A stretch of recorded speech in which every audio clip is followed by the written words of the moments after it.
Give me the, ready to go. 6 o'clock. She's looking home.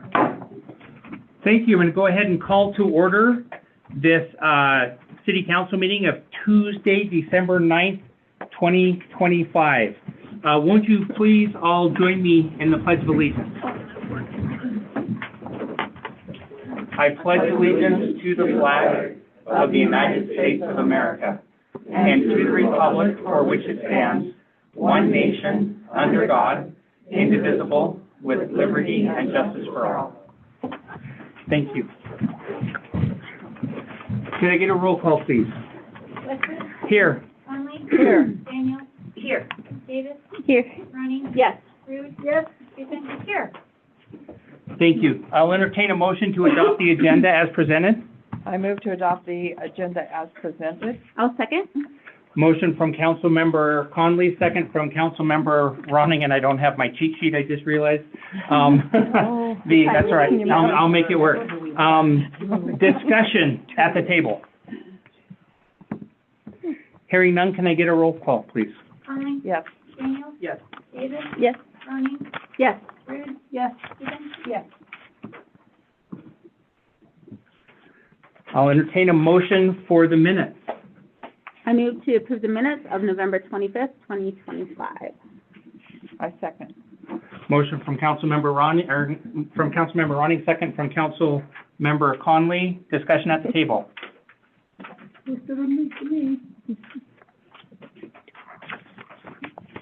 Hearing none, can I get a roll call, please? Conley? Yes. Daniel? Yes. Davis? Yes. Ronnie? Yes. Rude? Yes. Stephen? Yes. All right.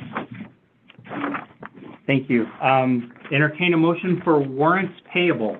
I move to approve warrants payable in the amount of $389,868.15. I'll second. Motion Motion from Councilmember Conley, second from Councilmember Ronning. Discussion at the table and hopefully an introduction from someone who helped sign warrants. I just wanted to say that we had, Republic Services was 58,000 approximately. We also had 32,000 to Black Mountain Software, so that is, I believe, for a whole year of software maintenance. Another 41,000 to Bank of Red Lodge for the SID payment, 49,000 to Bank of Red Lodge for the pool bond. So it does tend to add up a bit. And 43,000 plus for Great West Engineering, who's working on the water project. Those are just the big ones. I'm driving it to Red Lodge, 2%. Yeah. How do you expect the check now? I know. I have an addition to that, Sandy. I just have a question for Lonnie. Glass was, Glasses. 8,600, and that's a month? No. Oh, no. No, that was, they picked up the roll-off. So it's a 2-month, 8,600. No, not 2 months. So that's just whenever they picked it up. Okay, good. Yeah. All right, I was just. It's not a monthly. Okay, that's great. It did look high, yeah. Okay, thank you. Want to see that budget back? Other questions or discussion at the table? Hearing none, can I get a roll call, please? Conley? Yes. Daniel? Yes. Davis? Yes. Ronnie? Yes. Rude? Yes. Stephen? Yes. 6-0, motion passes. All right, mayor's comments. First off, thanks to everyone for being here tonight. I want to make a couple of special call-outs. I want to thank the judge for being here tonight. I'll call him out in a few moments, but we have a few other things to get there through before then.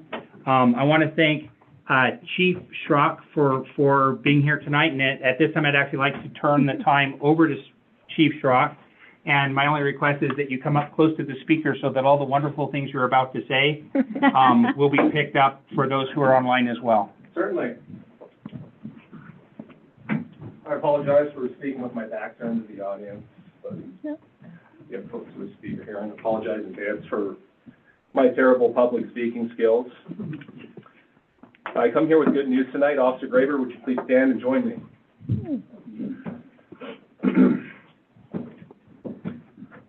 Officer Graber, I am writing to formally commend you for your extraordinary bravery and quick-thinking actions on October 21st, 2025, during a critical incident involving a suicide attempt. Dispatched to the scene, you arrived to find a male who had hanged himself with a belt. Without hesitation, you took immediate action by cutting him down, assessing his unresponsive state, and initiating CPR. Your prompt and skilled intervention reestablished the subject's heart rhythm, allowing emergency medical personnel to transport him to the hospital for further care. Although the subject survived for several days before ultimately passing away, your actions exemplify the highest standards of police service and deserve recognition with the Red Lodge Police Department's Life-Saving Award. In that moment, you provided him with a precious opportunity for survival and potential recovery. Honoring the sanctity of life regardless of the outcome, your dedication not only saved a life temporarily, but also demonstrated unwavering compassion, courage, and professionalism that inspire your fellow officers and community. On behalf of the Red Lodge Police Department and the citizens we serve, we thank you for your heroic efforts.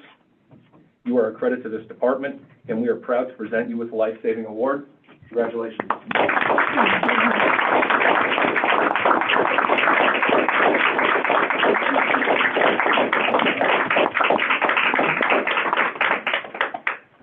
All right, Officer Purvis, would you please join me, sir?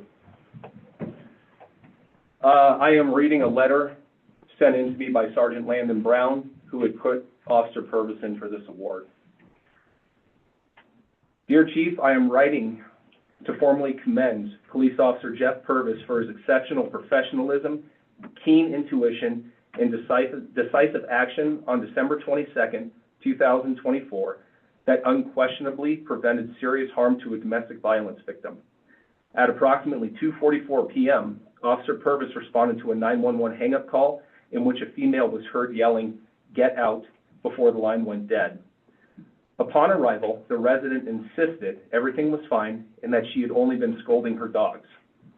Although she claimed to be alone, Officer Purvis's years of experience told him otherwise.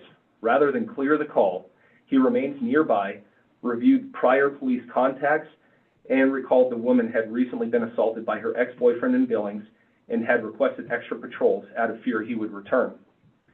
Trusting his instincts, Officer Purvis returned to the residence for a consensual recontact. He immediately noticed the woman's distressed demeanor and asked directly if her ex-boyfriend was inside. She admitted that he was. Officer Purvis safely called the male out and detained him without incident, and following a thorough investigation, arrested him for domestic violence, burglary, threats, criminal mischief, and possession of dangerous drugs. It was later determined that the suspect had entered the home forcibly, uninvited, threatened the victim, and after she initially covered for him, cornered her in a bedroom where he began to damage property and escalate threats. Given the suspect's recent violent assaults against the same victim, Officer Purvis's decision to return to the home almost certainly prevented a severe assault or worse. Officer Purvis's diligence, situational awareness, and refusal to accept a superficial explanation exemplify the highest standards of law enforcement. His actions likely that day saved a life. I respectfully request that he receive formal recognition for this outstanding performance. Thank you for your attention to this commendation. And Officer Purvis is being presented with the Red Lodge Police Department's Distinguished Service Award. Thank you.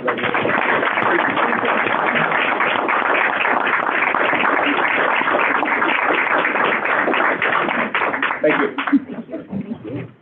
Before Chief Schrock sits down, I just want to add there was an additional award given today to our deputy clerk for her efforts learning grant writing and a whole bunch of research that helps to secure some grant funding so that we have the option of having a discussion about bringing a school resource officer onto and then we'll have that discussion for action later tonight.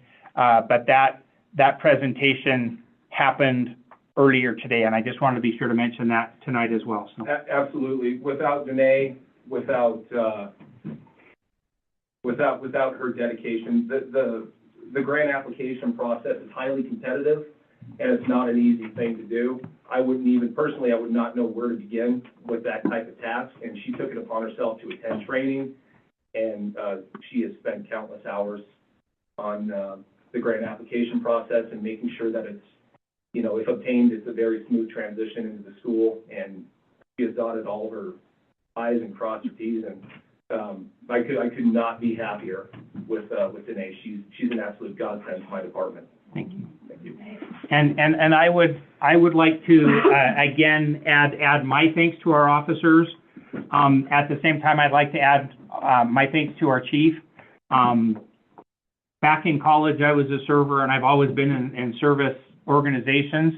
And I always said, if you got a good server or a bad server, that was just the luck of a draw. But if you ever went someplace and it was all good servers, or all bad servers for that matter, that it reflected directly on management. And I am very pleased with the interactions and the updates that I get from our police department. And I think a formal thank you to our police chief for maintaining the department and the level of morale and professionalism there is much appreciated. So thank you as well. Thank you very much.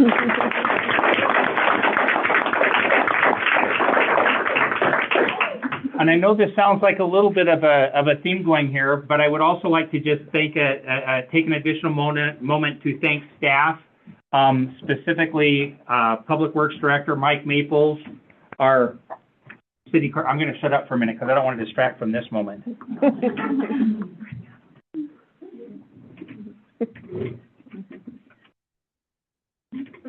Yeah.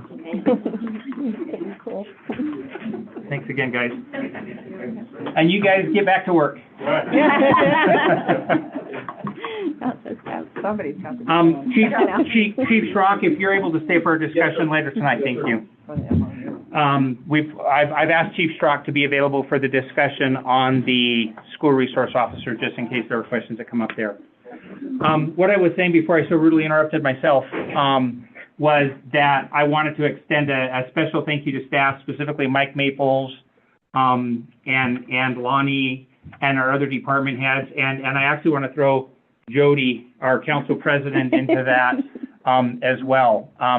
As you know, I went on vacation for a couple weeks. Yeah, and I felt very, very comfortable. I had zero apprehension, and that doesn't mean that I wasn't on the phone every day, or there was, that I wasn't spending a few hours a day in mayor time. But I really had no apprehension whatsoever because I knew the city was in good hands. And just kind of as one additional thank you into that, I like to throw out a thank you to our lovely First Lady who's in here. She's the cutest one in the room if you can't tell who she is.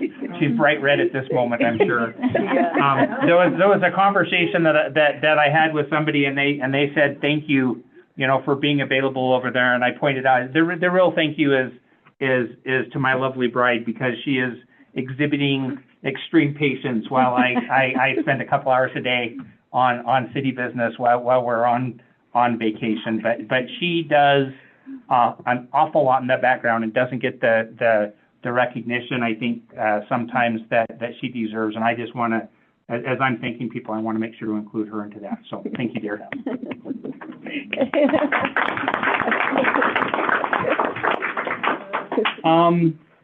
As far as other updates, I will receive one of those calls that I took in Norway was from Kelly Lynch, who we were working with on the city attorney position, and I have some documentation I'm expecting later this week. So no further updates other than that is moving, and when we meet again in January, we'll have some updates for you at that point. I'm pretty confident. The only other thing I would like to take just a moment to add is I appreciate the fact I know a lot of folks may be here for the ceremonial stuff. A lot of folks may be here for public comment and online, and we have a lot of folks that do come to the meetings for public comment. And I want to thank folks for doing that and for being involved. At the same time, I kind of want to add an open plea to make sure that we have civil discourse. I'm a firm believer that when we have differing opinions that come together and have constructive conversation, that we ultimately end up with better results than anybody would have come up with on their own in a vacuum. That's just the way it works. Sadly, I'm equally confident that non-constructive conversation, personal attacks against people's character, integrity is not productive, is not helpful to the process. And I will add my 2 cents that I've spent, you know, a year or two, depending on who's joined and when, working with all the folks up here. And I will tell you, we don't always agree, and that's absolutely okay, but I absolutely respect every single one of them. I will defend any one of their character and integrity, and I know they are all committed to a very open, transparent, scalable, repeatable process. And we will continue to do so. So for those of you who are here for public comment tonight, my only request is great, welcome. Let's just keep personal attacks out of it. Let's keep it constructive conversation, and at that point, all input is welcome, and always has been and always will be. So thank you for that. Any other reports that I was due to do some homework on while I was gone that I? Not while you were gone. Okay. All right. I am looking forward to jumping right into things. In January, I know during the standing committee meetings, people are already putting together the agendas of what do we need to wrap up and prioritizing what's left. And even though that's a continual process, I think it has a little bit special meaning at the end of the year as you're wrapping up 1 year. And as we wrap up another year, I would also like to take this opportunity to thank personally and on behalf of the city, Sandy. Tonight will be her, barring any unforeseen circumstances or needs. She's still on call until December 31st, but presumably this will be her last council meeting. And I would like to thank her for her efforts that she has put in over the last 2 years on council, even chairing a standing committee or two. And I'm very glad that we will look for that we have you on planning board. But thank you for your time on city council.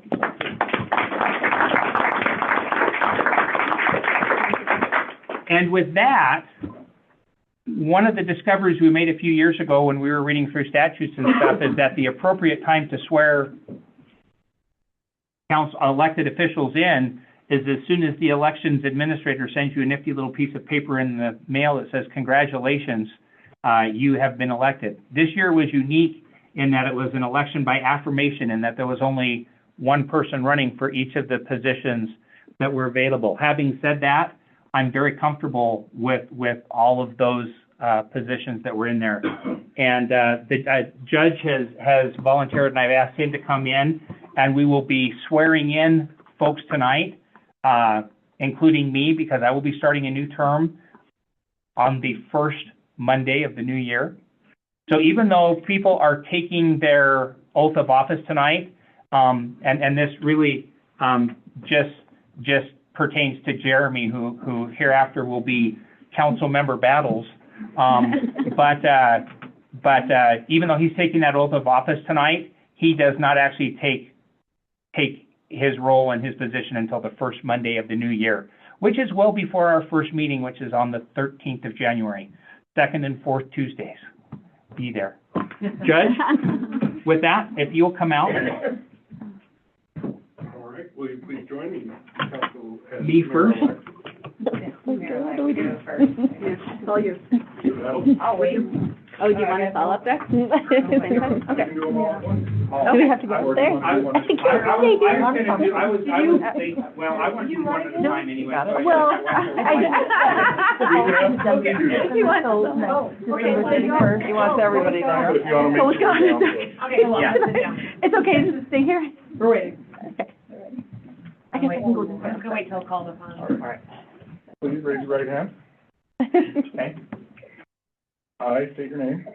I, Dave Westwood, Do solemnly swear do solemnly swear that I'll support, defend, and protect that I will support, defend, and protect the Constitution of the United States the Constitution of the United States and the Constitution of the State of Montana, and the Constitution of the State of Montana, and that I will discharge the duties and I will discharge the duties of my office of my office with fidelity, with fidelity, so help me God. so help me God. Congratulations.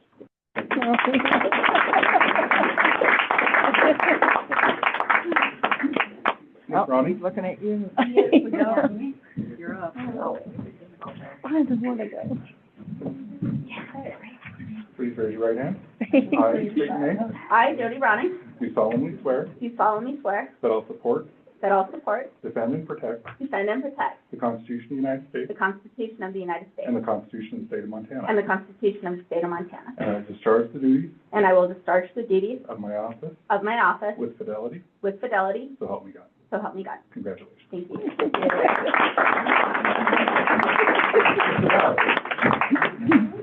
Please raise your right hand.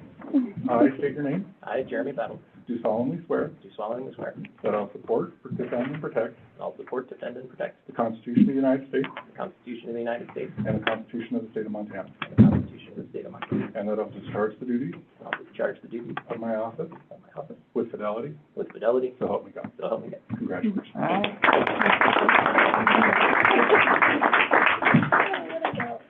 But I can do it. She's coming behind you. Thank you. All right. It's more of Raise your right hand. I state your name.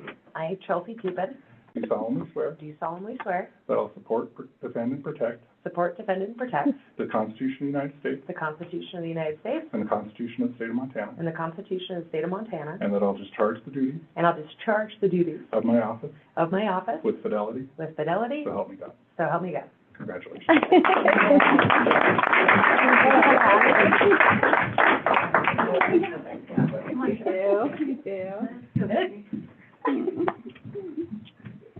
I don't think she got it. I don't know. Yes. Please raise your right hand and repeat after me. I state your name. I, Patty Davis, Do solemnly swear do solemnly swear that I'll support, defend, and protect that I will support, defend, and protect the Constitution of the United States the Constitution of the United States and the Constitution of the State of Montana, and the Constitution of the State of Montana, and that I'll discharge the duties and that I'll discharge the duties of my office of my office with fidelity, with fidelity, so help me God. so help me God.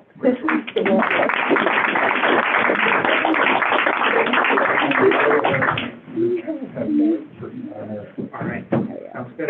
Congratulations, everybody. Thank Thank you. If on the way out, if you guys would each stop with Lonnie and sign yours, and then, we get you a copy, we have a copy that we send over to the officials, but you can also have a copy for your reference as well. And I mentioned that, Jeremy is taking his oath tonight, but that he won't be starting, until the new year. What I failed to mention is if it seems like Patty was just doing this not long ago, that's because her last term was actually stepping in and filling an incompleted term. So she was up for election again this time Oh, really? because you're only appointed until the next available election. And yours is 1 year or 2 years left? One. One year left before we have to twist her arm and persuade her into it again. We've been very happy to have, like I said, I've been very happy to serve with all of the members of this council. So thank you all. And with that, we have reached the portion of our, I should say, the first of a few portions of our agenda where we allow public comment. So there's an open public comment at the beginning of the meeting. There is also an open public comment at the end of the meeting. You will have 3 minutes. What I'll have you do is come up and where the mic can pick you up. The rules are on the wall. If you would, for the record, start by stating your name. You don't need to state your address if you're not comfortable doing so. If you state your name and then address your comments to me, everybody else will eavesdrop in. This is public comment. This is not public discussion and back and forth. So we'll have public comment. At the end of that time, I'll give council an opportunity to add comment if they'd like to. And again, there will be a period at the end of the meeting as well. And in addition to that, each action item that we have on the menu there'll be a public comment time specific to that action item that we open up. The public comment at the beginning and the public comment at the end are pretty much for anything within the city's purview. So with that, I will get out my timer, which I wish you all could see because it's a cute little farm animal and duck, so not at all. Oh, it's changed? It used to be an egg. Oh, it is an egg. It's an egg timer. It's a cute little egg timer, but at the end it cracks and very non-stressful. We should have it on the screen. I worked on how to do that, and I was originally had it on I'm just going to put it on iPad so people could start the timer on themselves even and see that. But the technology, didn't want the technology to get in the way. So with that, I'm going to go ahead and open up public comment, and we'll start with public comment in the room to anyone who would like to stand and address the council at this time. Looking in the room, I do not see, I do see movement, so the folks online will have to wait. If just come to the front of the room, please, so that the mic can pick it up.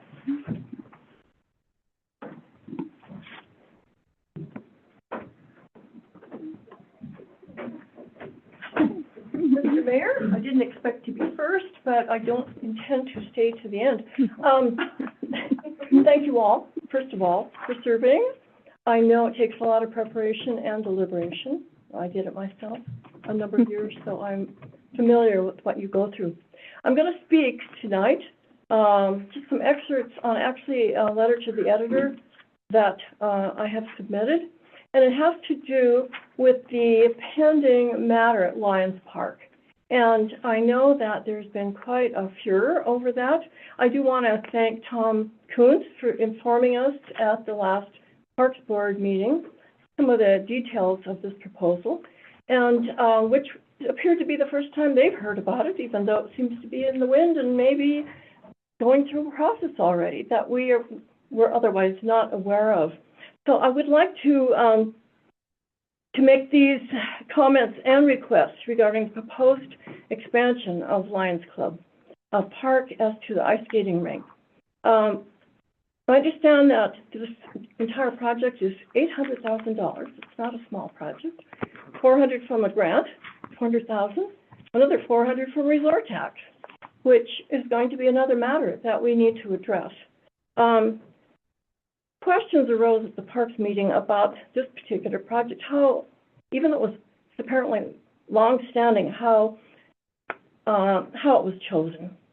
And I think that the process itself, number one, should be re-examined. And I would ask that that be revised, revisited, so that we would all feel confident that this process for this grant, which is $1.2 million, tourism grant, is appropriately allocated.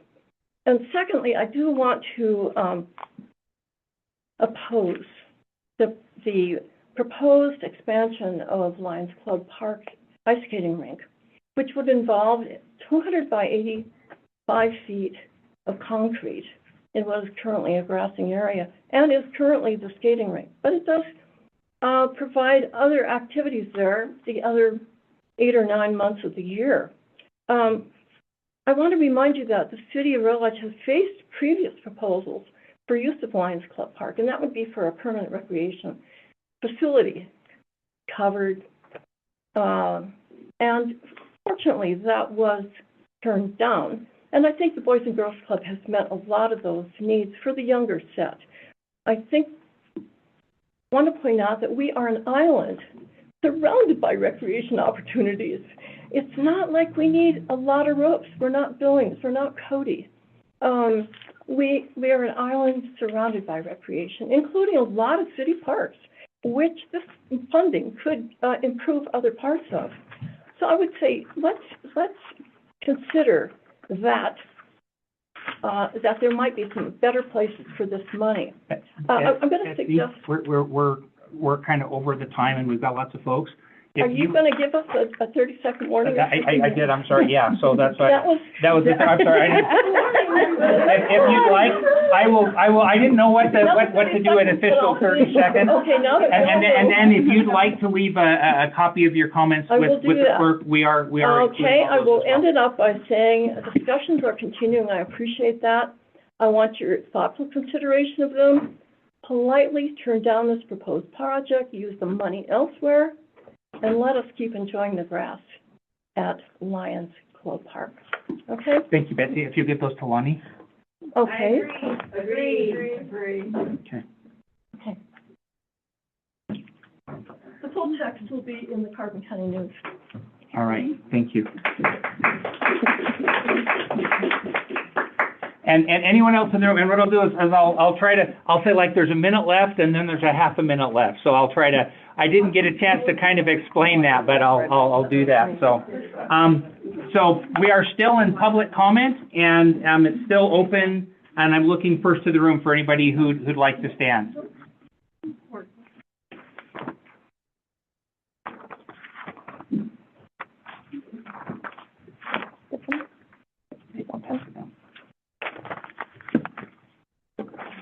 Good evening, my name is Becky Van Horn. I live over here on Platte. Just wanted to give an update. We have created a landing page called lionsparkredlodge.com.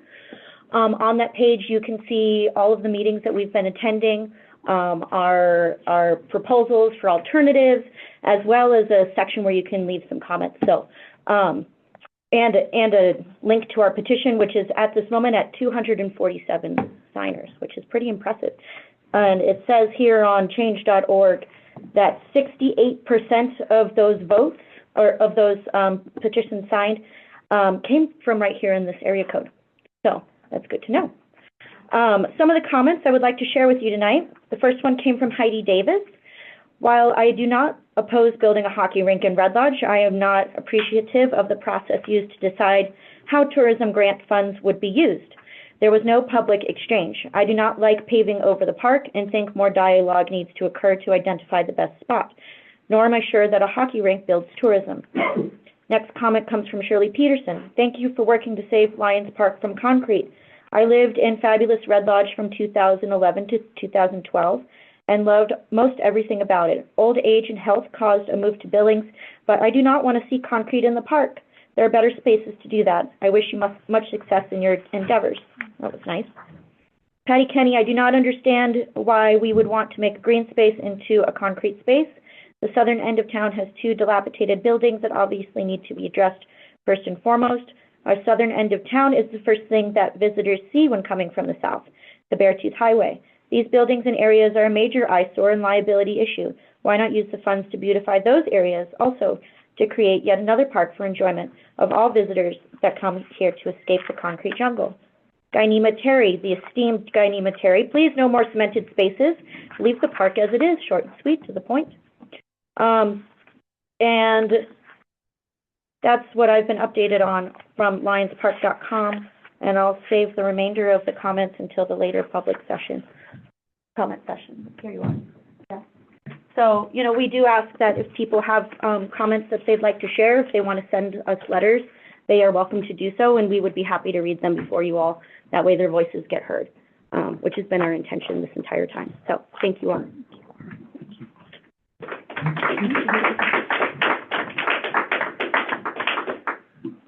Again, looking for public comment in the room. All right, seeing no additional comment in the room, I will add, by the way, that I do appreciate I agree, because there's a point in a lot of these meetings, there's a saying amongst those who hold meetings that it feels like everything's been said, not just everybody said it. And so I do appreciate those who stand up and say, I agree with this sentiment and that sentiment. It makes sure that that's heard at the same time as courteous of everyone's backsides who's in the meeting. So that's much appreciated. Looking to online, if you can either turn on your, will you see the cameras if they turn on their cameras? Yeah. Turn on your camera or raise a hand or take off your mute button. I will be happy to call on folks there. Are you seeing anything there? All right, and then I will remind folks that there will be another comment period at the end of the meeting. So we'll go from there. This is public comment. Looking to close this section of public comment. Going once. Going twice. Going 3 times, we'll go ahead and close that set of public comment. Before we move on with the rest of the agenda, I just wanted to bring the discussion back to the table and see if there was anything that anybody at the table wanted to add, clarify, or respond to. I would just point out that it hasn't come in front of this board yet. Yeah. Nothing has come in front of I think that's one of the things that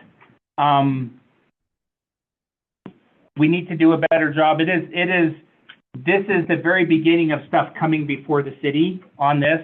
The grant was not applied for by the city, nor was the city involved in any way in that selection process.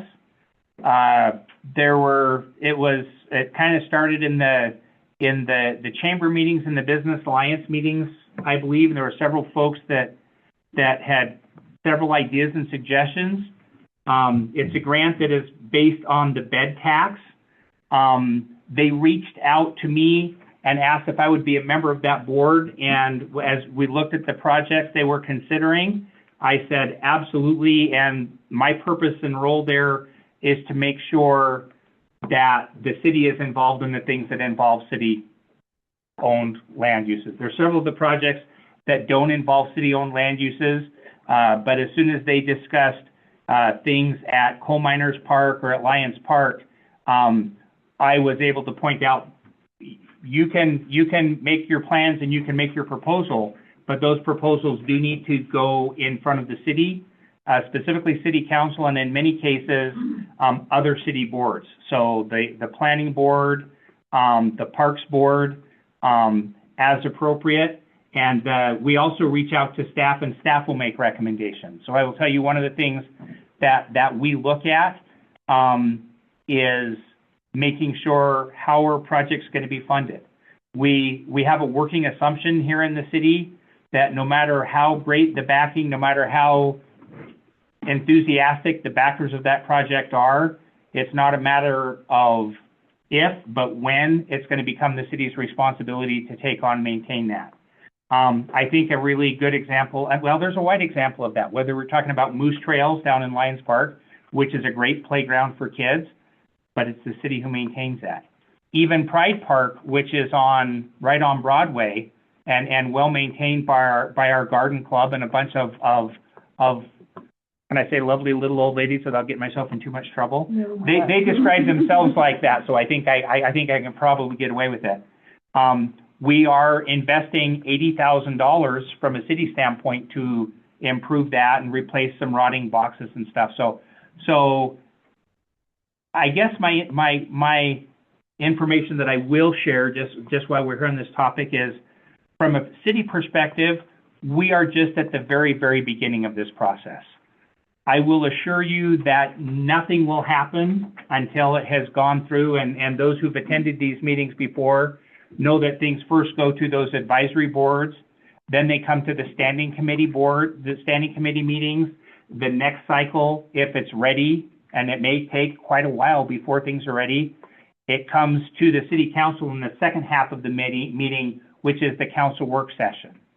And then after it's been through that, council says, we think this is done, we feel like everybody's had a chance to speak on this, and then it moves forward to action. So there's always at least 3 cycles of things before action is taken.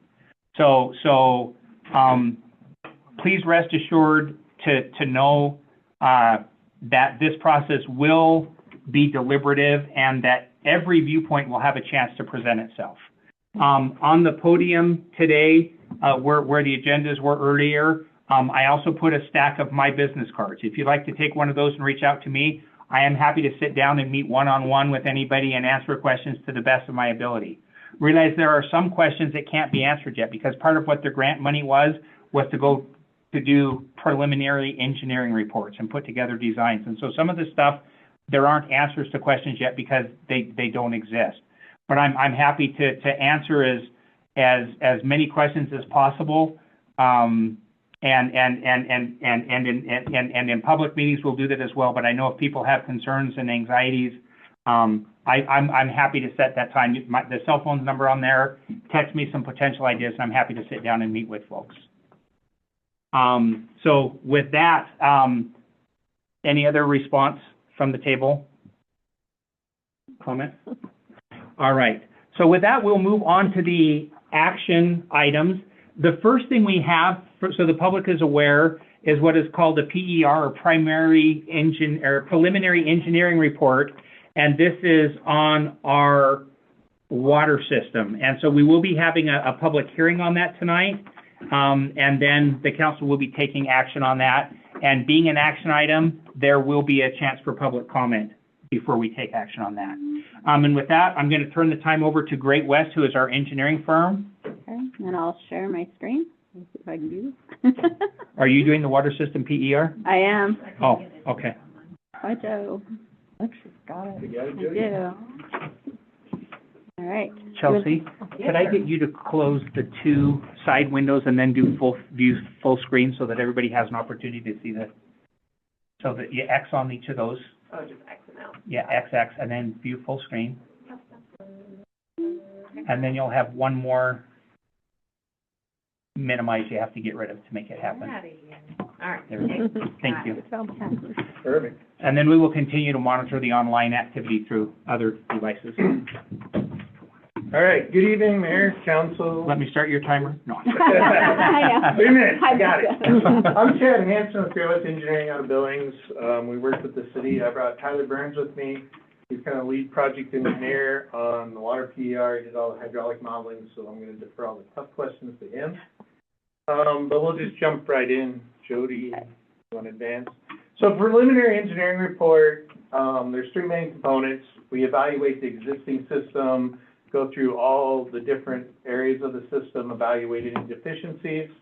Then we develop alternatives to address those deficiencies, weed out any that are non-viable, and then we do an alternative analysis. It's pretty in-depth, come up with a preferred alternative with a matrix. And then finally, we look at funding alternatives and schedules to actually get the work done that needs to be done. So those are the main components. So the existing water system, I don't know what the best, Jody, if I there. It was originally installed around 1910. It's been in service in 1994. The first water PR was completed, and then in the late 90s, well 2 was drilled, and there were 39 blocks of the original water mains that were replaced. Again, through 2000, 2010, there were some major upgrades. Since I've been working with the city in 2012, the city's completed the Broadway Avenue Water Replacement Project, Hagen Avenue, and Grant Avenue, White Avenue, Hauser. And then we're currently completing the 16-inch bypass that will get better pressure and fire flows to the Country Club Estates, and finishing plans and specs for the next water rehab that will replace the rest of the 4- and 6-inch cast iron pipe that's still in the system. So the city's been very proactive in trying to upgrade the system since the mid-90s. This is just an overall schematic. The light blue lines, it's really hard to see, I'm sure, but the water runs with the blocks in the streets. There are 5 pressure zones within the system. You can go ahead, Jody. Water supply, there's well 1, which is called the Grant Avenue well, and then there's well 2 and 3 up at the water treatment plant. Grant Avenue is from 1961, well 2 was drilled in 99, and well 3 was drilled in 2005. Between them, there's plenty of capacity for the city's needs. You guys have lots of good water, which a lot of communities can't say, so you're in good there with the water supply. Yep. The distribution system, oh, she's jumping ahead on me. I know. Did I? Oh, sorry. Oh, wait, it was, It's just one. no, okay. We can't seem to get that. Well, water storage, you guys have a 750,000 gallon buried tank up on the bench by the airport. And then there's also 2 500,000 gallon tanks at the water treatment plant on Water Treatment Road outside of town, which has been mothballed, I guess, because the channel moved away to the creek, and so now you rely on the wells versus surface water treatment. But you do have total storage of 1.75 million gallons, which meets the operational needs and the fire flows of the city, which is good because tanks are really expensive. So again, you're in good shape there. Distribution system is kind of what, as I pointed out, is a lot of the projects are focused on. It's getting the pipes replaced and updated.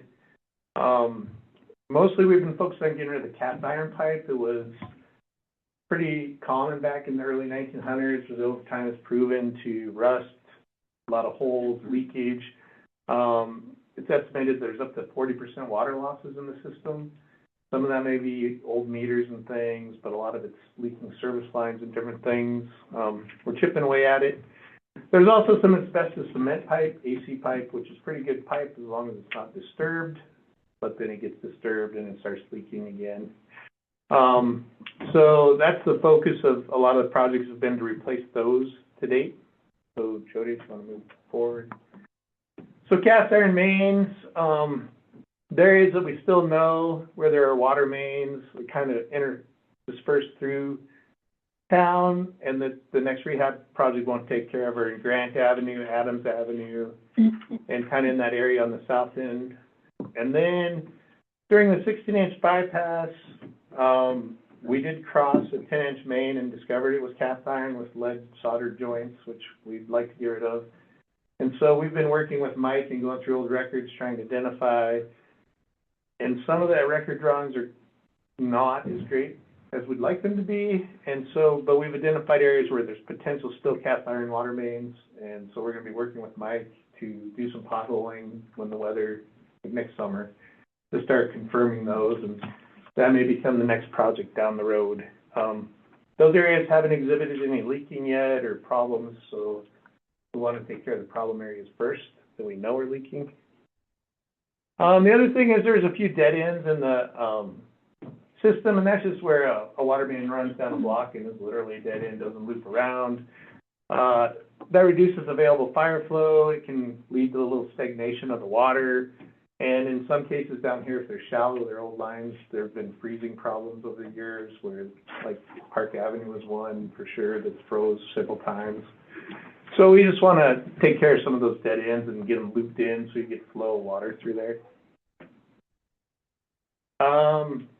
Fire flow is always something we analyze in the hydraulic model. There's guidelines out there from the fire departments and international codes. And poor fire flow can be caused by undersized mains. The old cast iron mains, like I said, when they get tuberculated, rusted on the inside, they build up a scale. Sometimes when they flush those, everybody gets the red coming out in their washing machine and stuff, and nobody likes that. Poor pressure, dead-end mains. So those are some of the things we look at. And in the hydraulic model that Tyler creates, it's pretty cool. We can put in scenarios of a fire over here, what the pressures and the rest of the system do, and we can identify what we have to do to make sure that we maintain minimum pressures during a fire event. I'm going kind of fast because Marissa, I need to talk fast. There is an area of town from about the roundabout going north up by the hospital down along the golf course there and the highway where there's excessive pressure. The Montana Department of Environmental Quality regulates water and sewer for all the communities, and they recommend a static pressure below 100 psi. And that area out there is well over that. Near the hospital, it gets as high as 150. So everybody has to put pressure reducing valves inside their buildings and stuff, and it can lead to problems. So on the map, you can kind of see the red hatching as the area we've identified with the high pressures. So that's also a concern. So proposed projects, again, we go through and we identified alternatives. Your supply and storage are in good shape, so there's really nothing to look there. We're going to get focused on the distribution system. First alternative was to install a pressure reducing valve just north of the roundabout, then we'd close one valve, and that would bring the pressures on that north end by the hospital within industry recommended standards. The city does have another PRV vault on White Avenue. We're converting the Lady M booster station to a PRV because there's so much pressure coming down from the mountain all the way by the time it gets to town, we have to break that pressure to keep it within industry standards. The PRV, that cost is $880,000 for that alternative.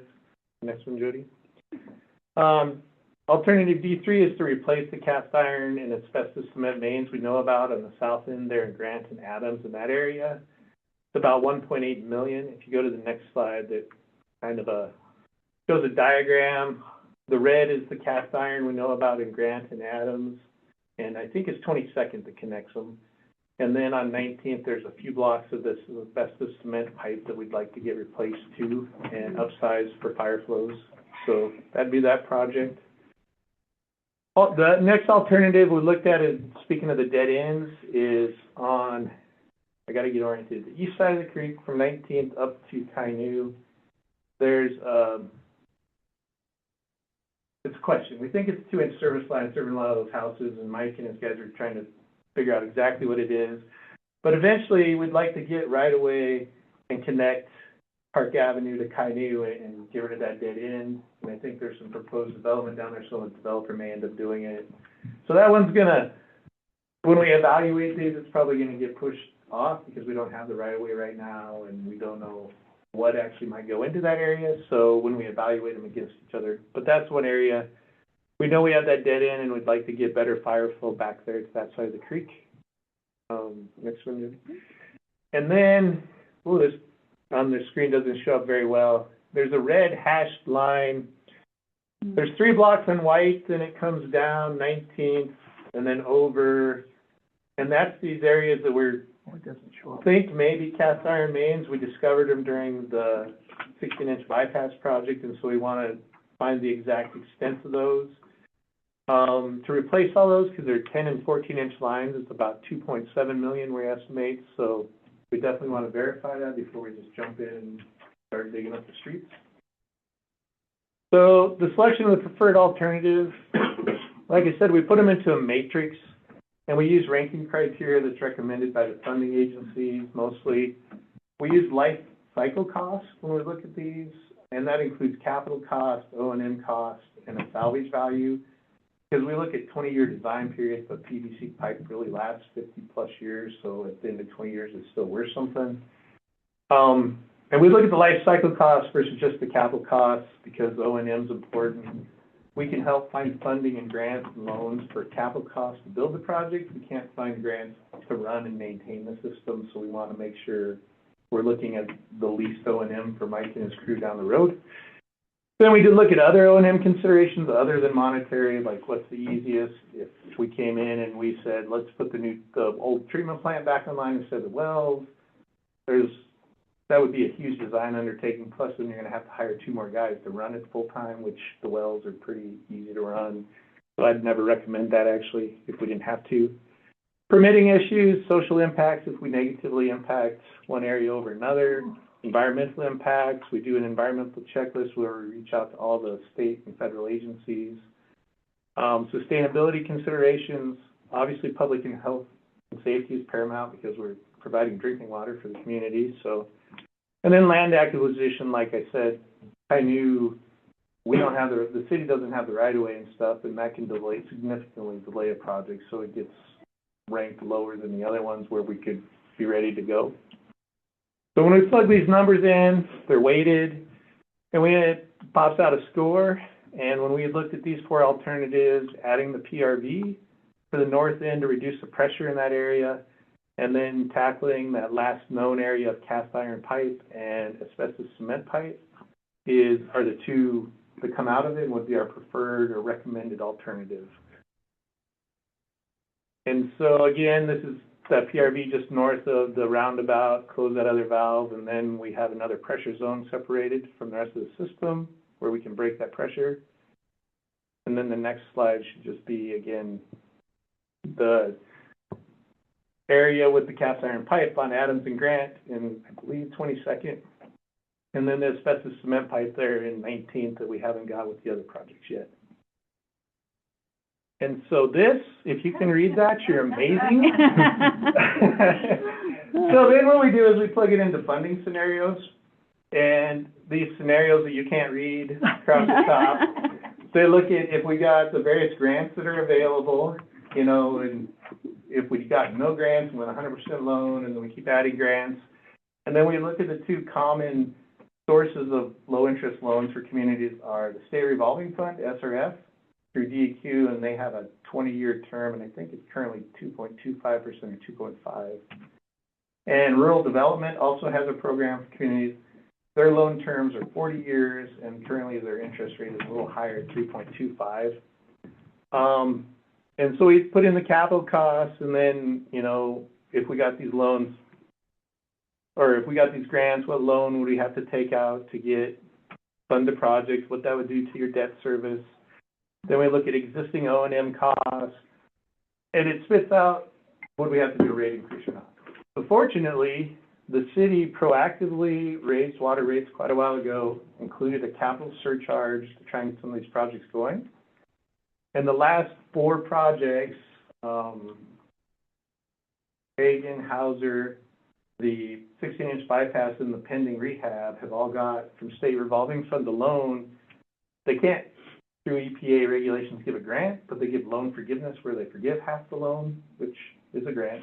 So all of those projects we got 50% forgiveness on, and so the city's way ahead, and we could do this proposed project, do the same thing with an SRF loan, and it results in no rate increase at this time. There's sufficient debt capacity built into the rates that we haven't utilized on the other projects, so we could add it to the queue in the CIP. We could go for grants, which would lower it, but the city's also considering pursuing the same grants for stormwater projects. And quite honestly, the stormwater is probably going to rank better and do better in the competitive grant cycle because we're getting rid of cross connections with the sanitary sewer system. And it's causing a lot of problems down at the treatment plant for Mike and his crew. So we would probably recommend, let's just keep with the track we've been very successful with and go after a state revolving fund loan and SRF loan, try and get the 50% forgiveness again, and look at just, we do the 2026 rehab, and we just keep progressing and then look at doing this project in 2027 or 2028. Chad, if I may, just before we leave this, if anybody wants to see this in a legible format, if you go to the city website, there's a search bar on the front page. If you just type PER, you'll see the 2025 PERs there. So that is available and has been available online, and will continue to be available. Right now it's listed as a draft PER. It may be a day or two until we change it and say it's a real PER, but yeah, if you want to go look at the stuff online, it is available. It's draft until the council approves it. It gives us their comments, final comments. And Lonnie, you said it got uploaded? All 600 pages? She was working on it. Yeah. I'm looking at it. It's there. Yeah, I'm looking at it. It's online. So. And then Lonnie's going to put up the slides from the presentation if you want the abbreviated one as well, where you can zoom in and look at them. So that's kind of our recommendation.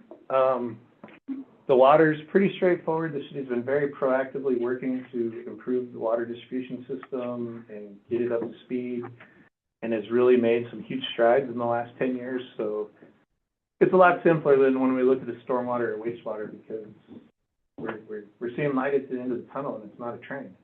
So. Mike, did you have anything you wanted to add before I bring this back to the table for discussion? No. All right, so I will bring that to discussion. Councilmember Tupin. Yeah, quick question on that. Within that criteria or the matrix that you have on there, do you also have the level of, I guess, urgency that is required for each of these projects? Because from someone who really enjoys that water pressure, I don't really want to see that valve going.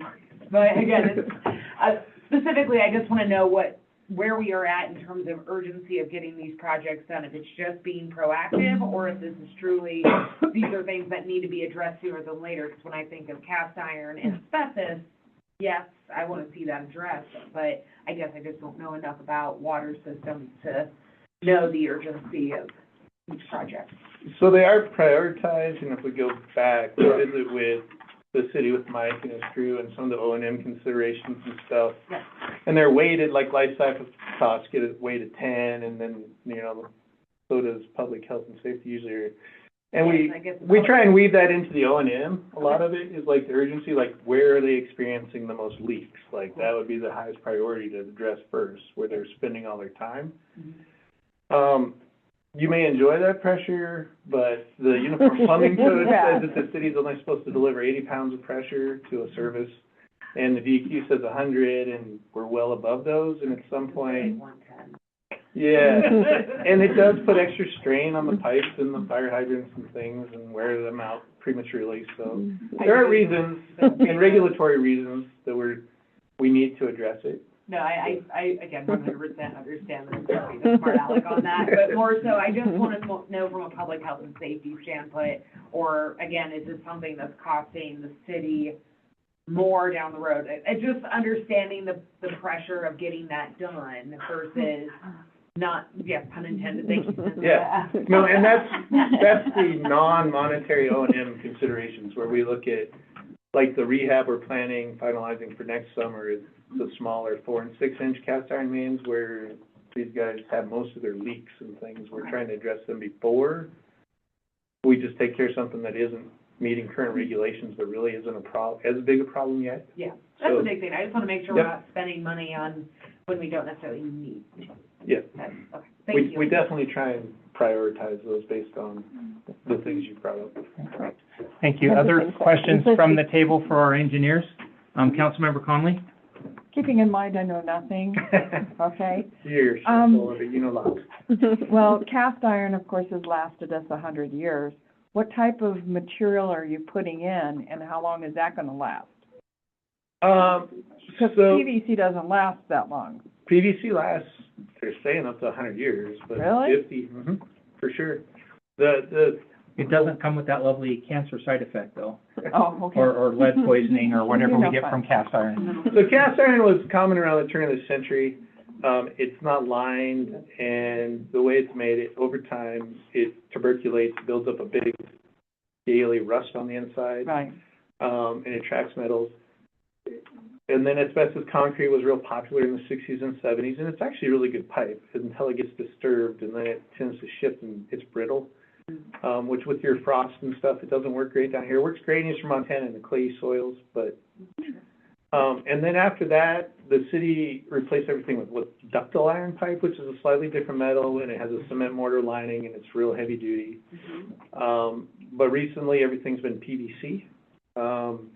When Jim Bushnell took over as Public Works Director, he wanted to go to PVC pipe. It's all traffic rated, the C900 pipe that we use and specify. There's national standards for it, and you can drive over it with a car and you wouldn't break it. It's super strong, and they do say the last 50 to 100 years, even though we use a 20-year planning period. So. And frost doesn't affect it? Well, frost affects everything. The other thing that we do in Red Lodge is we've started, most communities, we have a minimum 6.5 berry. In Red Lodge, we use a minimum 7.5. And we've started adding blue board and insulating all the service lines from the main to the curb stop. Okay. So we've been trying to combat the frost here. We bury them a little deeper, use a little extra insulation, which is another reason we want to get rid of some of the dead ends, because if you keep the water circulating, you don't usually have the freezing problems. Yeah. And some of the existing mains are only 4.5 feet deep, so if we lower them 3 feet, it makes a big difference. Cool. Thank you. If we go much slower, though, then we're swimming, so Probably. we got to balance that. Other questions from the table? Looking to the right, looking to the left. All right, if you guys will stay on hand, what I'm going to do is I'm going to go ahead and open it up to public comment. Okay. And again, this is public comment specific to the water PER. And the way this will work is, again, it'll be 3 minutes. You'll have your public comment. I think what I'd like to do is hold all responses until the end, so you just take really good notes of how you want to respond to that, and we'll go from there. I'll go ahead and open the public comment on the PER. And again, if you come up just to where the mic is, Beth, thank you. Yeah. Beth Hutchinson, West 12th Street. Mine's a question. The area where the pressure seems to be a question, that is rather recent because those lines were put in. And I'm wondering if there's any accountability that should be looked into from the engineering, because that looks like a pretty clear cause and effect relationship. If it was properly engineered, there shouldn't be too much pressure going through that doesn't meet requirements. Thank you. Any other comments? Looking to the room first. Seeing no action in the room, will you go ahead and take that down or stop your share? Any questions online, or public comment, specifically regarding the water PER, preliminary engineering report?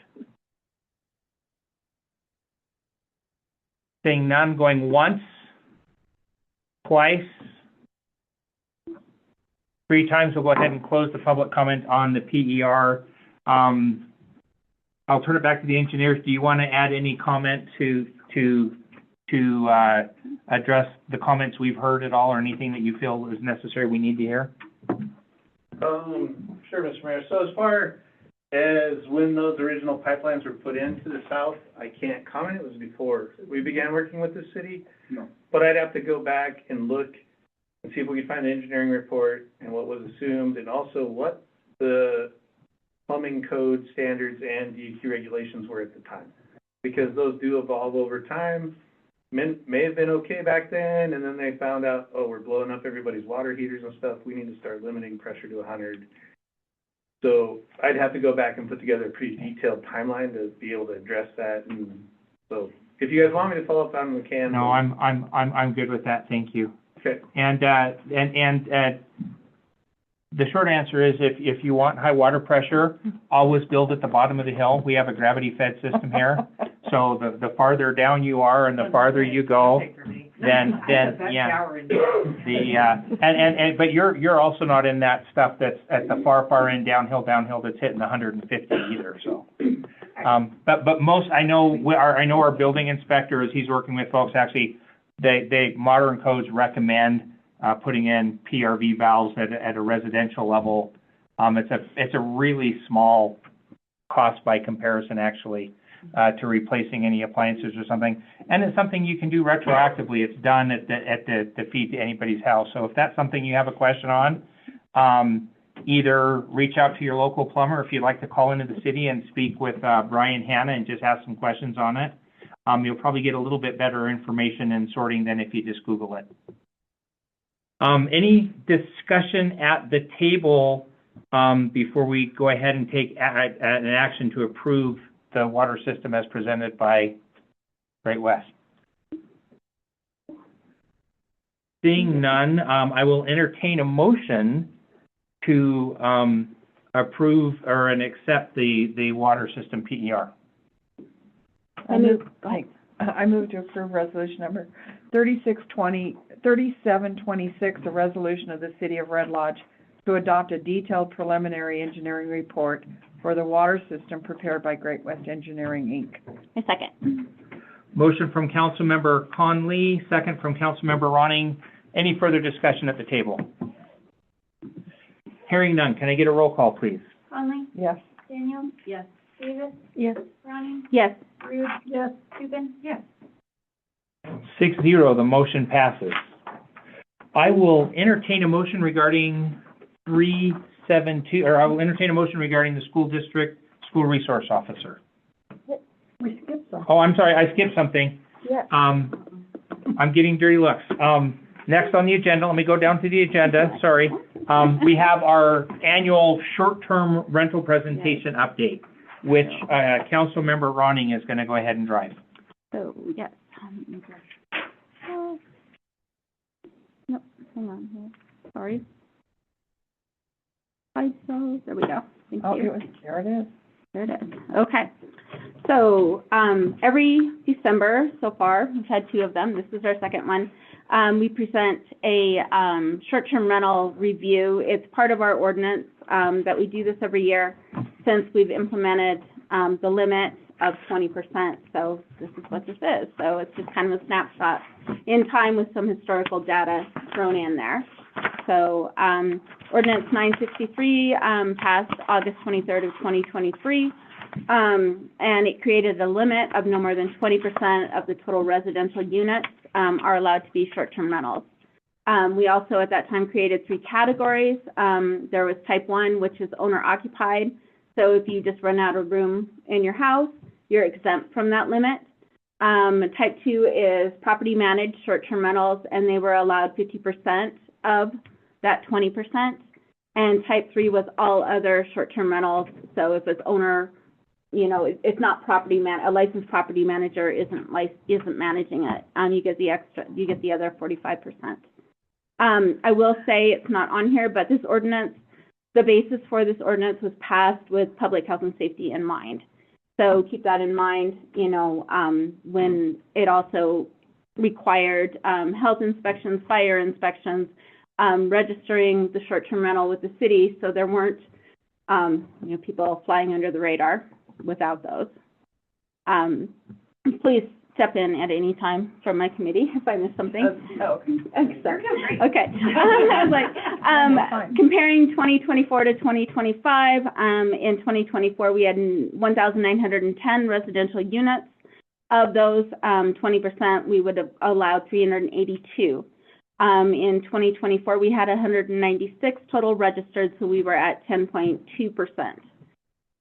This year, as of September 1st, 2025, we have 1,981 residential units, and so we have a total allowed amount of 396.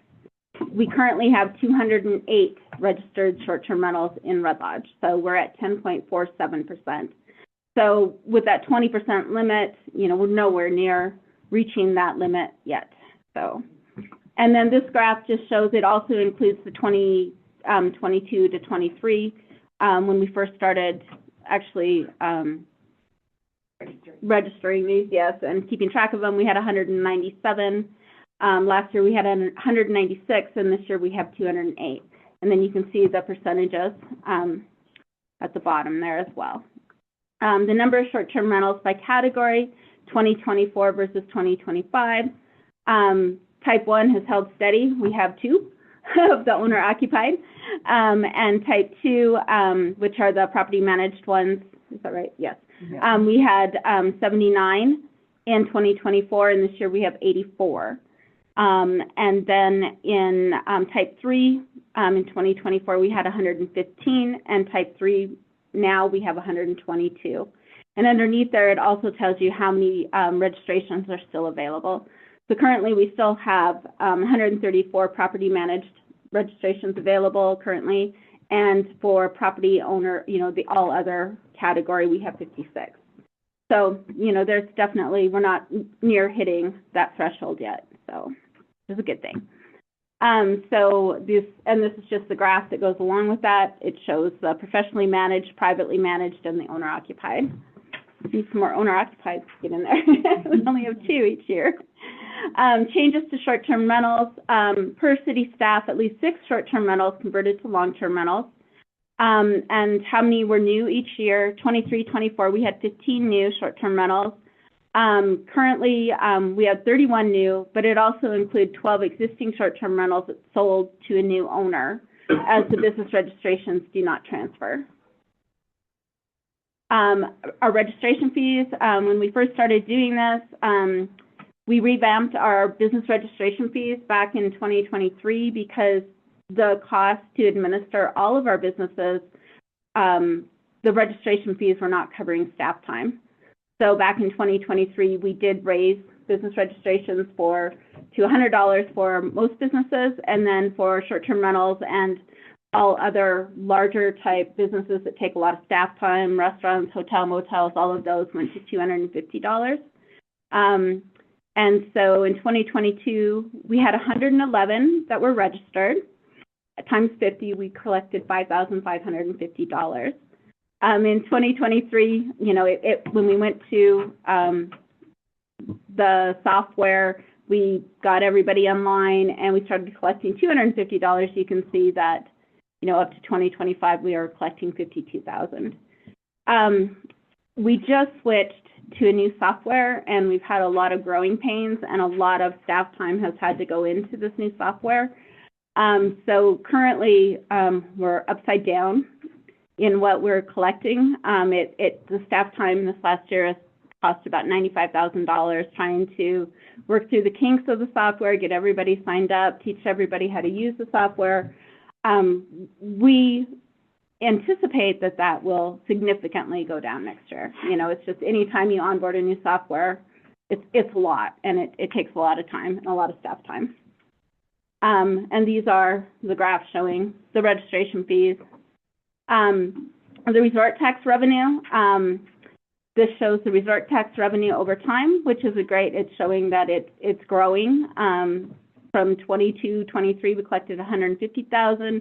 To this last year, we collected $195,000 in resort tax to, help pay for city parks, a new, plow truck, a new back truck, plowing streets, all of that. Everything resort tax goes to. So there's all of this. Did I blink and miss the one that highlighted how many new rentals were identified that were previously existing? Okay.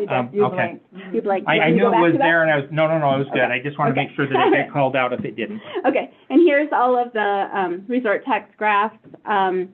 Chelsea pointed this out earlier today. You can see right here. No, the next one. The next one, yeah.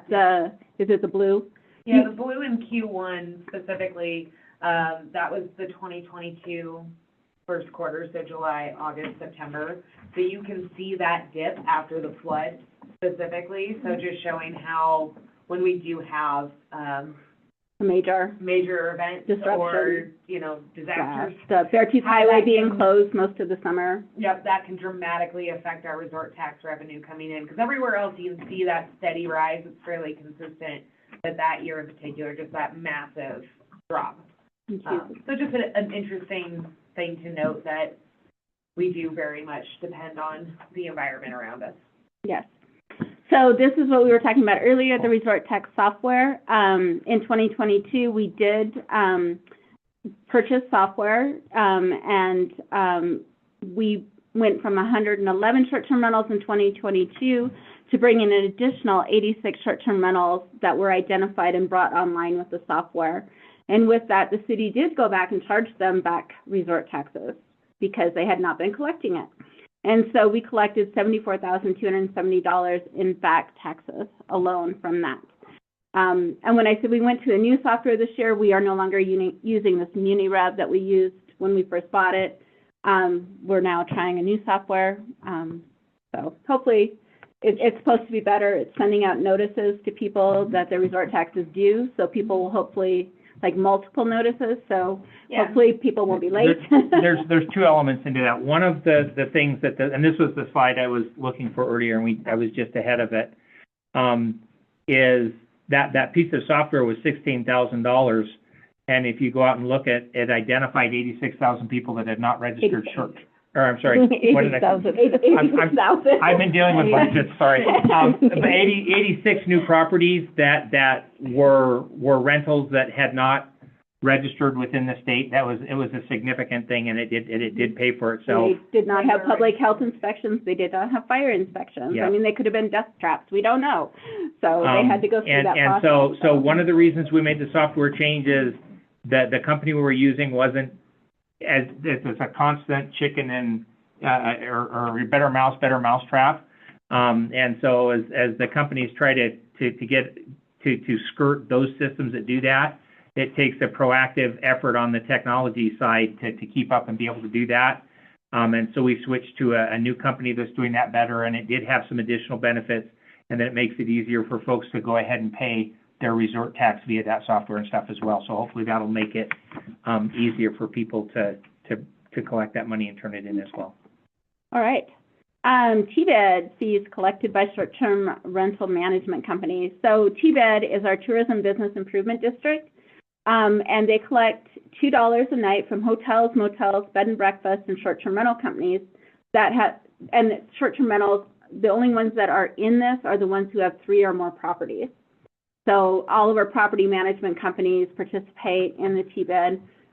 But if you're a private owner, you have to own at least 3 properties before you participate in this. So, and all TBED funds are used to market Red Lodge, support local events. So they'll donate to, especially they like startup events that everything has to be heads and beds, things that will bring people to Red Lodge so that they spend the night and stay in a hotel or a motel. They always have donated generously to our Red Lodge fireworks, to the Christmas stroll, and to new events that are trying to start up, that they're like, hey, we want to do this, and we need some startup money or marketing money. And so Specifically marketing money. Yes, it is. And they also help create a lot of pamphlets for our visitors. They create the great little pamphlet with the Beartooth Highway on it and all the little stops along the way. And they also have some great pamphlets on how to be a good steward when you're a tourist. And like the leave no trace and pick up after yourself. You know, don't pet the fluffy cows, things like that. So Close your trash cans. Yes, close your trash cans. So it's a great organization. It did go through the city, but the CVB, the visitor, the chamber, the CVB Chamber Visitors Bureau. What does CVB stand for? Visitors Bureau. I know. Visitors Bureau. Thank you. Chamber Visitors Bureau. They're the ones who now are the facilitators of it and take care of it. So our city staff does not have to do that anymore. So, but we do approve their budget. We do, and I think every 10 years we have to approve continuation of the program in general. Yeah, and we have to essentially get that petitioned by anybody who is a stakeholder or participant within. Yes. And this just shows the increase in the TBID revenue as well for each year. So, and then the all-important hotline calls.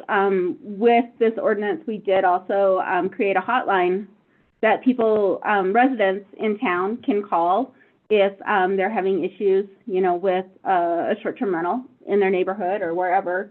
And just so you know, the five calls, these were the only ones that came to the hotline. There may have been others that, you know, more important ones that went to 911. We don't know.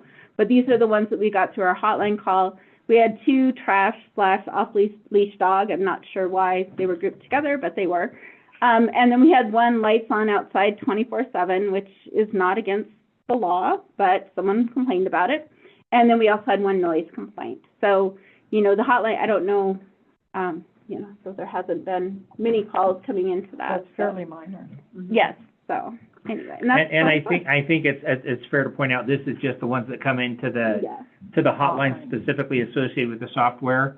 The majority of our properties are actually managed by some of the property management companies. And a piece of information I will share, if you have a vacation rental in the proximity of you, we've had some that have come in and out and whatnot, and there's something going on you have a concern about. If you want the quickest response, I'm not gonna tell you don't call dispatch, but I will tell you my own personal experience is calling the management companies yields the quickest response. That's their business. They care, and most of the stuff isn't stuff that really appropriately involves the police department. But if I will just throw out my 2 cents that most of those management companies would like you to reach out to them, and I have found them to be very, very responsive. So. Okay. Any other questions? Any discussion, Tim? I'm going to Very well done. I'm going to use my executive privilege at this time to just pause. There's not really an action item there, but while it's a subject that's on there, I don't believe that presentation is online just yet because it was going through some edits today, but it will be online. So if you're willing to look at that, but I would like to do is just pause at this moment. I'm just going to open for public comments or questions specifically having to do with short-term rentals, just because it's the hot topic and it's current. Looking to the room, looking to online, going once. Oh wait, there we go. Thank you. Yes, Robert, we can hear you. Jen Katz, 8 North Platte. Thank you. I appreciate the annual review. Having made my professional living in that industry for 20 years, it's helpful to see that, you know, everything's moving forward. And one addition to the presentation is I believe Red Lodge is one of the first communities with TBID dollars to include short-term rentals in the collection. In other communities throughout Montana, it was hotels and motels only. I was on the initial board that brought TBID to this community, and one of the things we did was said, let's collect from short-term rentals. So to help pay into the system that keeps us all running. So that was my only addition there. You know, there's a lot changing in 2026 statewide with short-term rentals and property taxes. So not that that's in your purview, but you may hear of it. So it's worth knowing a bit about what's coming to, as changes with second homes and short-term rentals as far as property tax goes.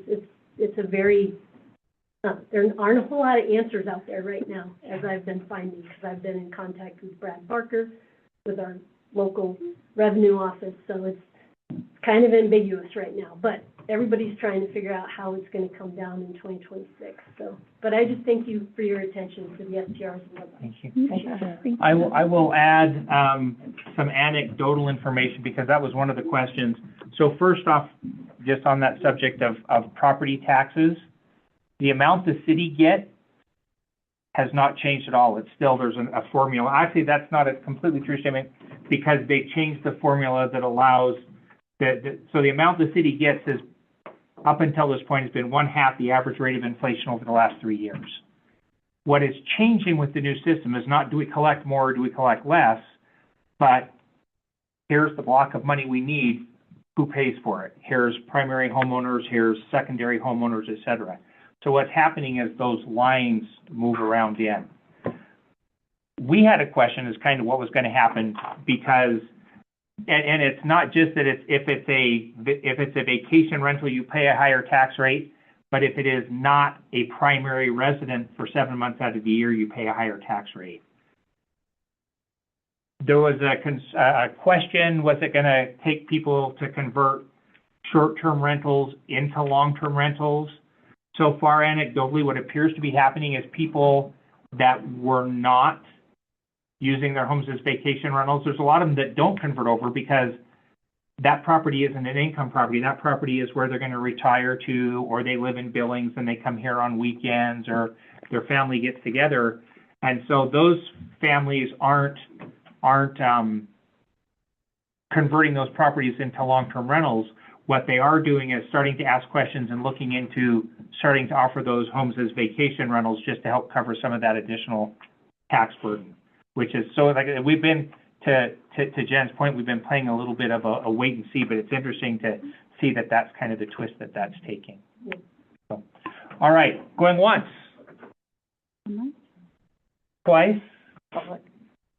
What's that, sorry? Yeah. Okay, 3 times. Like I said, I just wanted to, while that was a discussion that was current, I wanted to keep it there.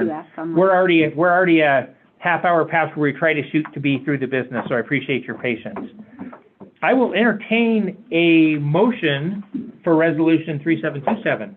I would love to move to approve Resolution number 3727, a resolution approving a memorandum of understanding between the Red Lodge Public School District and the City of Red Lodge Police Department for the provision of a school resource officer.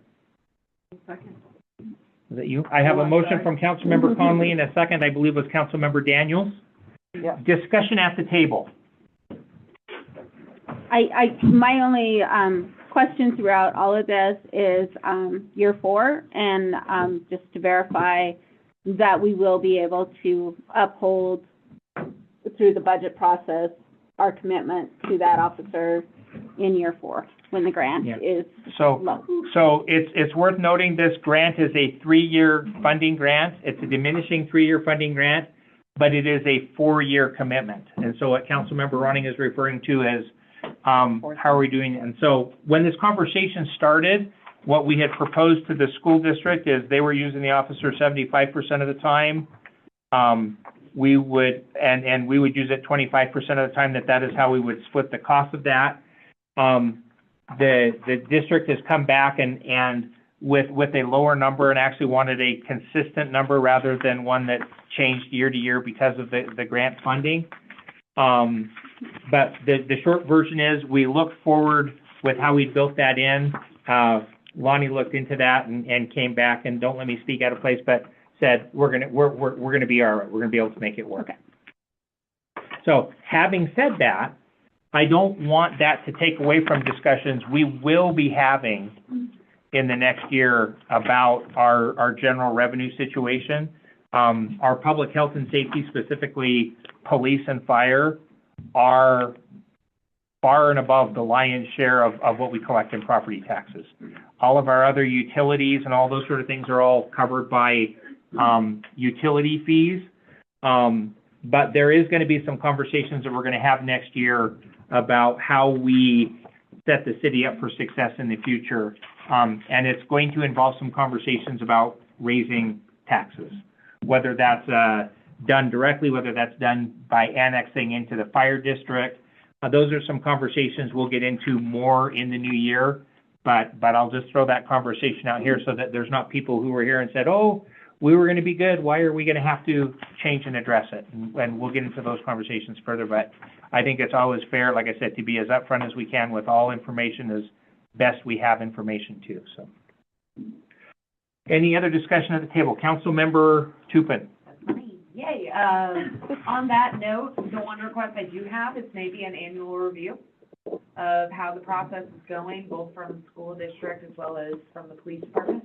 It doesn't have to be a lot, it doesn't have to be like thorough and a ton of data, but I think just a brief review from each party to make sure that everyone's happy and content, and maybe, like, this is issues that we've resolved, this is the overall feedback that we're receiving.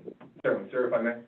Absolutely. Yeah, there's stipulations under the application for the federal grant process that they put those specific items into place to where we do report on various topics related to SRO, community relations, stuff like that. And Okay. so, Yes, ma'am. I just was gonna also ask, so, you went to the school board meeting, Yes, it is. and so did Patty.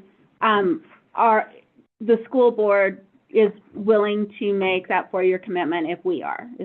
Was that your feeling? I can't speak for the school board. Okay. I can speak because I had conversations with them prior to leaving out of town. And by the way, the MOU that we are approving, what you're basically approving through the resolution is authorizing me as mayor to sign that MOU. What also needs to happen is that the school board also needs to authorize it. They are scheduled to have that. They've had their preliminary discussion with that. Right, yeah. The deadline for when this MOU must be completed is actually the day before our first scheduled meeting. So what we're doing is we are approving this now. They are approving theirs tomorrow, and they understand.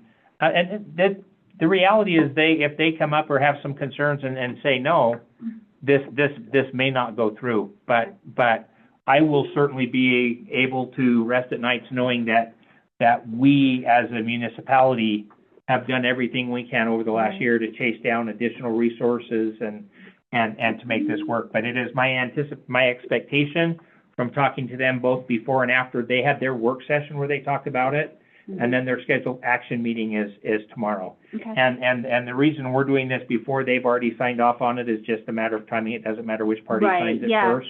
No, I guess my question is if things don't work out and we're into year 2 and the school board says we don't want to do this anymore, what's our recourse? They've signed a commitment with this. Okay. So we're not going to be on the hook to pay the grant back. No. Because they were Correct. like. Now, so that was a little concern I had when we said, here's the yearly, and that's already part of that process. But like I said, this is a 3-year funding, but it's a 4-year commitment. Right. At the end of that 4 years, I anticipate there's going to be as approaching even the end of that 4 years, there's going to be a conversation with the city and the school board that says, are we going to carry this forward? Has this been beneficial? Has this been helpful? And if there's not, we can terminate it at that point in time, but it is a 4-year commitment we're making. Okay. Well, and then you could always apply for another grant to fund it for another 4 years, right, after that. Potentially. Yeah, I never make, yeah. But I mean, there might be more grant funding out there. You never know. We will check currently. Like I said, Okay. this was a pretty significant find, and Yeah, no, it's great. and I think as we worked out the spreadsheet, and it's an amendment that's in there, the city's call in the first year is under $1,000 that we are committing. Of course, that escalates and goes higher through that. Yeah. So One of the things I'd like to say specifically too is that this is, I can't speak for the school board and I cannot speak for the school district. However, I couldn't imagine that they would be anything but happy with the program, because it is not like I'm throwing a regular patrol officer from night shift into the schools. The officer that's entering the schools is receiving specialized training on how to operate as a school resource officer. It's very, very in-depth training that they go through. So it's not Can you kind of explain a little bit about what they will do in their day-to-day operations? Certainly. Enhanced school safety, building trust and relationships, prevention of youth crime and intervention, emergency preparedness and training, a lot of in-service training for staff, for emergency issues. We all know what I'm talking about. It's not an enforcement officer is not the way that I like to look at it. I like to look at it in the sense that it's a liaison between the Red Lodge Police Department, the school, its staff, the students, and their families. Thank you. More so of a mentorship role, I would say. Perfect. Thank you. The school I work at currently has an SRO in it. Outside voices. Sorry, the school that I currently work at, we also have an SRO. And he has made the students' lives so much better. He comes out on recess duties with us when he's in our school. Granted, now he kind of co-ops around the county. We don't know exact days that he will be in our school, but when he does, he comes out on recess, he comes have lunch, he's come in and played basketball with my PE class. Yeah, it just builds a bond and a trust, a lot more positive light for a police force versus what some of my students are used to. So, I can't speak more highly of having an SRO, especially as a parent with a student in Red Lodge schools, and for it. Any other questions from the table for Chief Schrock or in general? Did we have somebody from the school board who was able to make it tonight? They weren't sure they were going to be able to, and that's okay if they're not. This is scheduled for action, so at this point, I'm going to open public hearing. This is a public hearing specific to the topic of a school resource officer and the resolution up for action.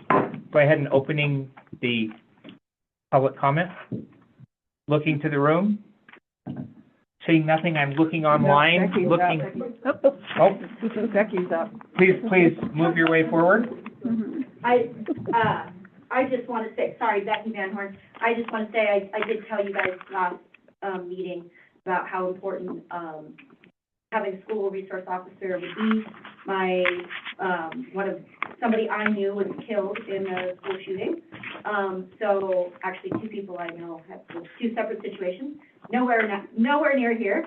But school resource officers are really valuable members of the community and very important for schools. So I'm glad that you guys are moving forward with this MOU, and thank you very much for doing that. And I'm sure you'll find some creative ways to pay for it eventually, but it'll pay off. And having somebody there to protect the kids, I think, is priceless. So thank you. All right, thank you. I agree. Okay. All right. Looking in the room for additional comments? Looking online? Thank you. Looking online? Going once? Going twice? Going 3 times? And just before I bring discussion back to the table, I just kind of want to reiterate, I hope folks are getting a feel for our process and how we do things.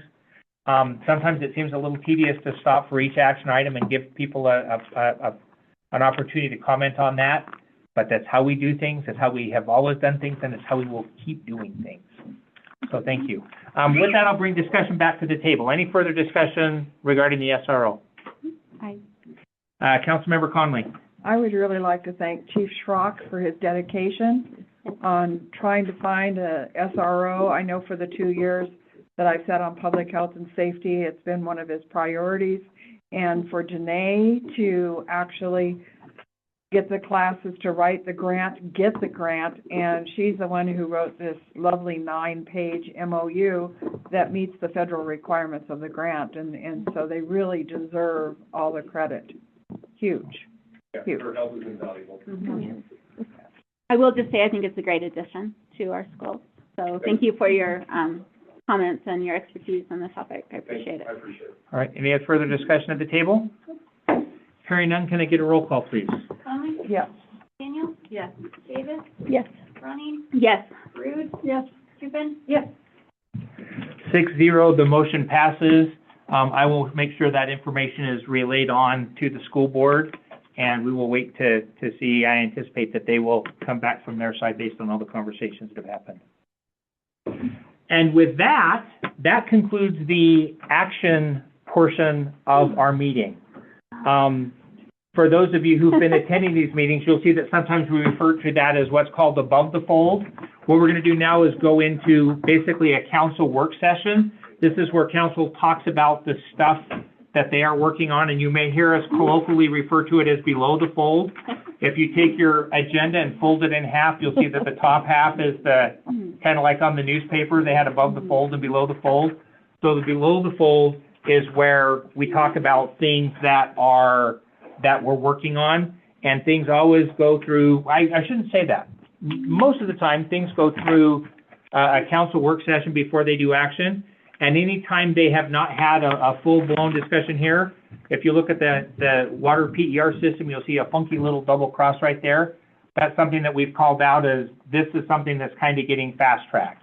And council has to sign off on it getting fast-tracked. That's why we accepted that agenda up front.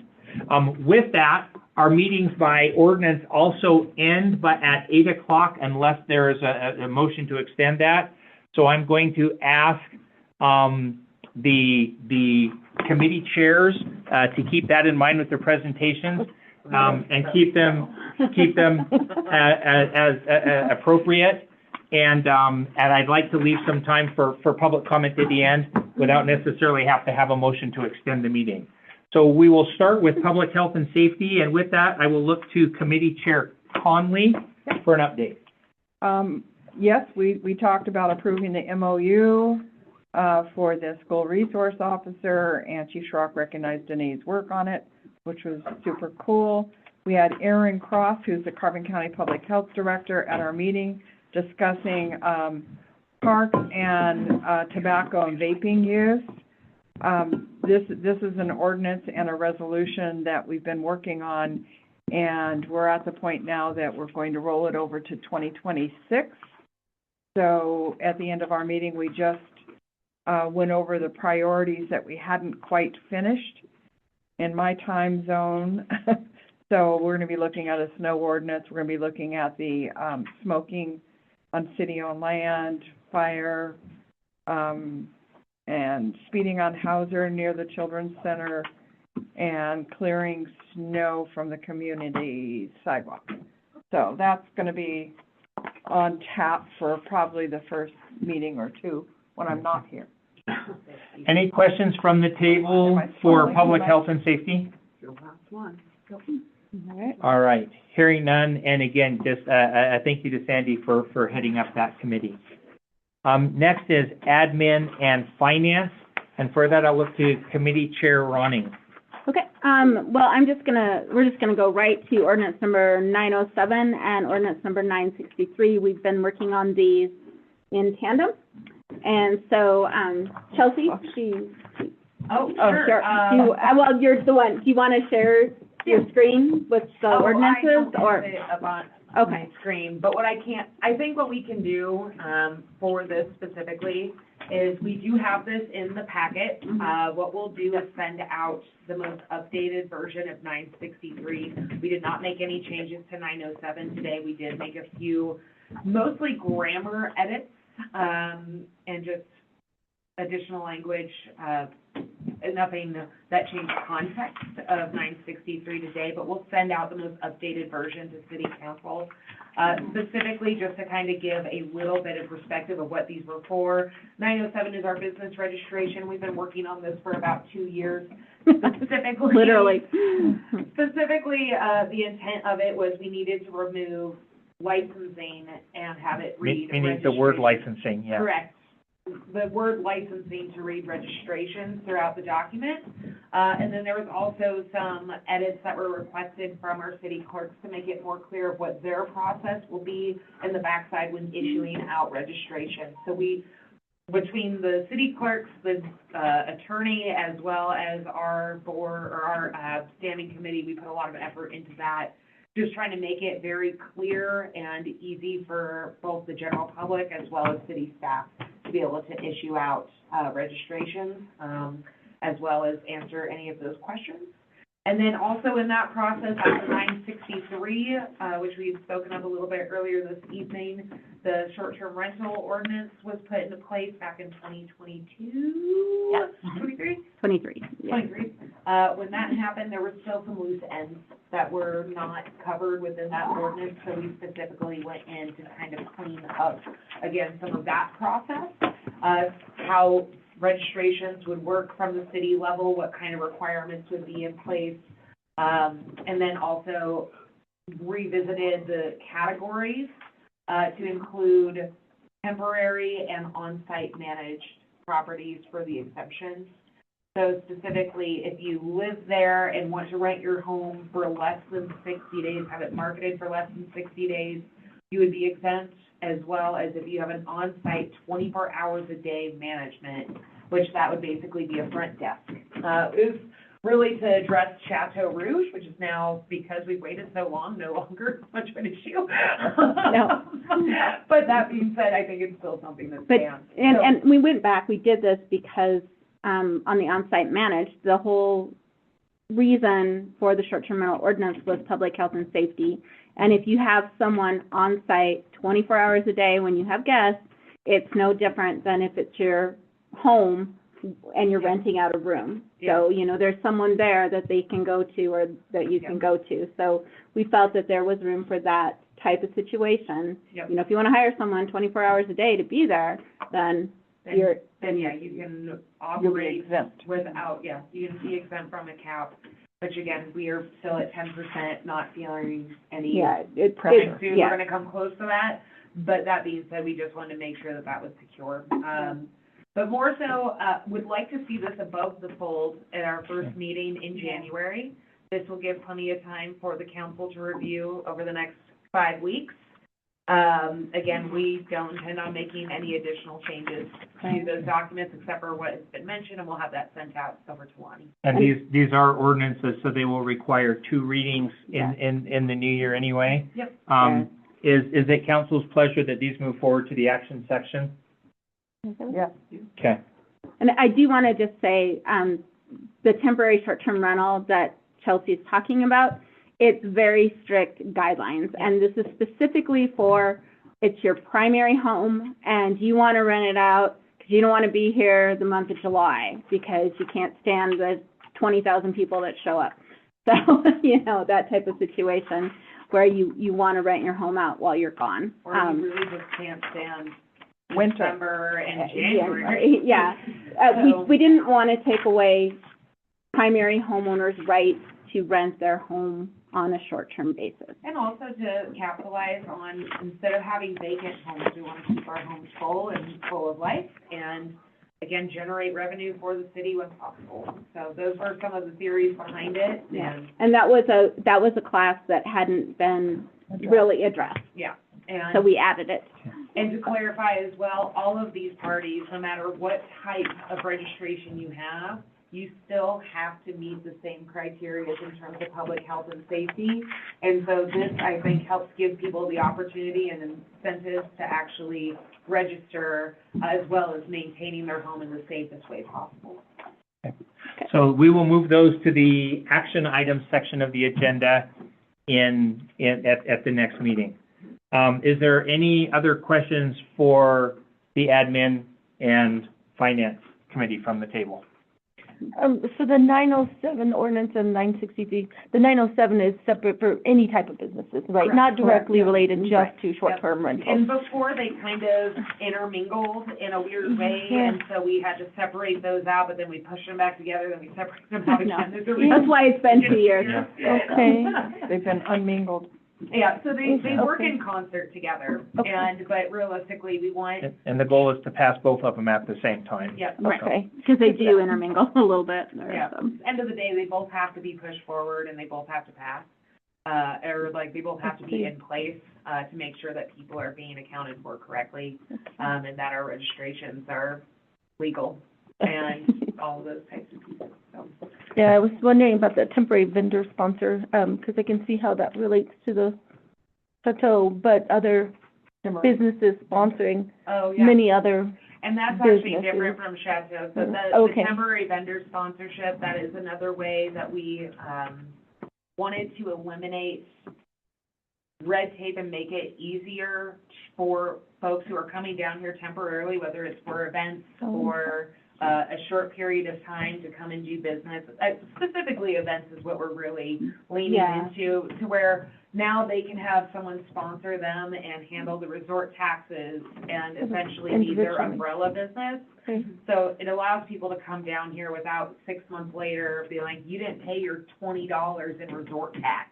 Here's your $250 fine. Exactly. So, and Danae, you know, city staff has said that they prefer that it be a sponsorship thing, specifically like with the Arts Guild Art Fair. You know, think about all of those vendors that they have.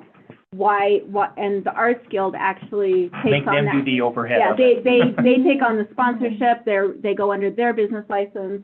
You know, they still have to pay resort tax, but they pay it to the sponsoring business, and then the sponsoring business pays the city instead of 50 vendors paying the city their $20. So. Yeah, okay, I was just wondering what some examples were, Yeah. so, so that's good. Is there a cap on the number, like, can one umbrella business have 200 small they vendors wanted under to, that sounds the, like there's no hell. limit or whatever? You can get, I mean, and you have to realize this is for temporary vendors, and we have temporary vendors, the definition in there. Yeah. You know, so it's not, if I had a business on Broadway, I couldn't sponsor everybody on my block. It doesn't work that way, you know. Okay, thank you for clarifying. So specifically, by all means, please read through these, ask questions, have those questions ready. Anything that we can address ahead of time, fabulous. Thank you. Otherwise, we'll address them at our next meeting. But I do think that they've been reviewed by our committee a few times. They've also been sent out to the city attorney as well as the city clerk for final review. So we, again, haven't gotten feedback from the attorney yet, but from the city clerks, it's come back with the thumbs up. So if you have any other questions now, you can sure ask them. We don't mean to cut you off. No, I just like, again, I do find it very important to read through it. Any questions that are out there, I'd love to answer them. Thank you. Any additional questions from the table for admin and finance? All right, hearing none, let's go to land use and planning, and for that, we will go to Committee Chair Tupin. So we still have been working on our process for the change of use or for the use of city-owned land. One thing that is a benefit with the grant, the Montana tourism grant that's come up, is we've gotten a lot of feedback of things that could be improved. So we are including a lot of that feedback within this process. And just to clarify, I might actually hold tight, and I'm going to read what the mission of this process is, just because I think it does clarify what we're working on quite well. Won't take me more than 15 more seconds. So essentially, this process is for when anybody wants to come to the city and use city-owned land for anything as small as planting a bush to as big as building an entire apartment complex, whatever that might look like. If that were on city-owned land. If it were on city-owned land, yes. Not if it's, you know, your own private land, you do what you do. But when considering the permanent change of city-owned land, the city will determine the best and highest use by consistently evaluating each proposal to ensure that it meets current community needs, increases the quality of life for our residents, and has a sustainable long-term plan to benefit the city and the community. So that is our mission for what we're doing. It is a large undertaking that has many steps to it, and we are working on it as diligently as we can, but realistically, we want to be very thorough as well. So as of now, we have started working on a letter of intent, and we plan to move forward with the different application processes and what those are going to start looking like as well. So. Are you done? Yeah, sorry. Oh, no. I have a question. Yeah, no, I just had a hand come up, so I was going to answer the For 5 question. minutes, I really don't want to stay much longer. Oh, okay. How does this affect, city parks? So how this will affect city parks is essentially if anyone wants to make a change to a city park, again, as small as a bush, as large as a ice skating rink, it will have to come through this process. So you'll first propose a letter of intent, and then from there, it will move forward into an actual application process. Within that application process, we're developing the criteria of what that's gonna look like. So whether that's, it's gonna be city impact, it's going to be community input, it's going to be any sort of petitions that may be Okay, involved. I got 5 minutes. Okay. What was your inspiration to change this? So essentially, we had nothing, Yeah. in the Who process. gave you this idea to change this? Dave requested that we did this. When did you change, when did you request this? This started basically because of the observatory and the hassle, and when they wanted to add the trees, you'll recall. And we kind of said, this is a process we're gonna see again and again and again. Yep. We want to be open, transparent, we wanna do this the same. Never heard of such for- a thing. When, You can go into a park and change a park, or you can go do anything? I've never heard of no, such a no, thing. no, you've, We've been talking. I'm not sure I understand the comment, because, so this started, and in fact, They're protected spaces. no, But we built an City owned land. observatory on one. Well, I wasn't here, so I really. no, but your comment was specifically, this was a shit show. We need to have a process in place so this doesn't happen again. You've made that conversation a couple of different times, and we basically agreed and said, you're right, we need a process. And so what this is, whether it's tennis courts, whether it was an observatory, whether it was a living soccer fence field. in front of the observatory. A concrete bench up at the It- dog park. Again, Property this is up for on- any, Yeah. it's basically making sure that whenever something goes in on city land, it's evaluated for not just the best of the city, but also the best of the constituents. And another example is the property up at the top of Brewery Hill, that we now have a contiguous piece of property. Is, what is gonna be the best use of that? Is that gonna be another park? Nice skating rink. Is that going to be something that the city makes available to at least to a Section 43 housing developer? It's just, those conversations shouldn't be made by one or two individuals. It should be made, and quite frankly, the city is this body right here. It is you 6 council members. It's not the mayor. It's the council members who make that decision. So to take this back, what I do plan on doing, and we had this conversation, yesterday, is that we want to make this public we want to make this open to the public to review, but it is very much a living, breathing, working dog that is in its extremely early infant stages.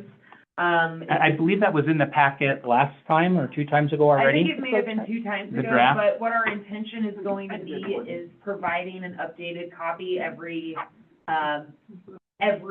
packet. And then that way it can be publicly noted and people can watch it as it grows, as well as provide input. Because again, I have been taking thorough notes and we are just adapting it and changing it as we go. And One of the challenges that we have is we can't put everything in the city on hold Right. while this is happening. So knowing things were coming, it's like, ooh, we need to put something in place. Well, and I will say the Parks Board, which you're a member of, also started doing a flow chart of procedures when anybody wants to do something in a city park. And so Chelsea started working with that document and combining it with this. yeah, So, so, I mean, and we've provided this to the Parks Board as well. So again, part of this is also advisory review. So everything from Parks Board to Planning Board to Sustainability Board, you name it. Like, there's gonna be a lot of bodies that are gonna be included at this. And so it's something that, it's a big undertaking. The and a Rocky big Fork, project. the Rocky Fork property where we just got the house demolished. Yep, That's a city resource, a city asset. It's just suspicious because of what's going on in town right now. This actually started long before these comments, before these things came up at all. We've been working on this for a while. The only Well, I went back correlation, and looked at, I don't have a lot of time. I went back and looked at all the minutes, and this came up for the first time in minutes in November.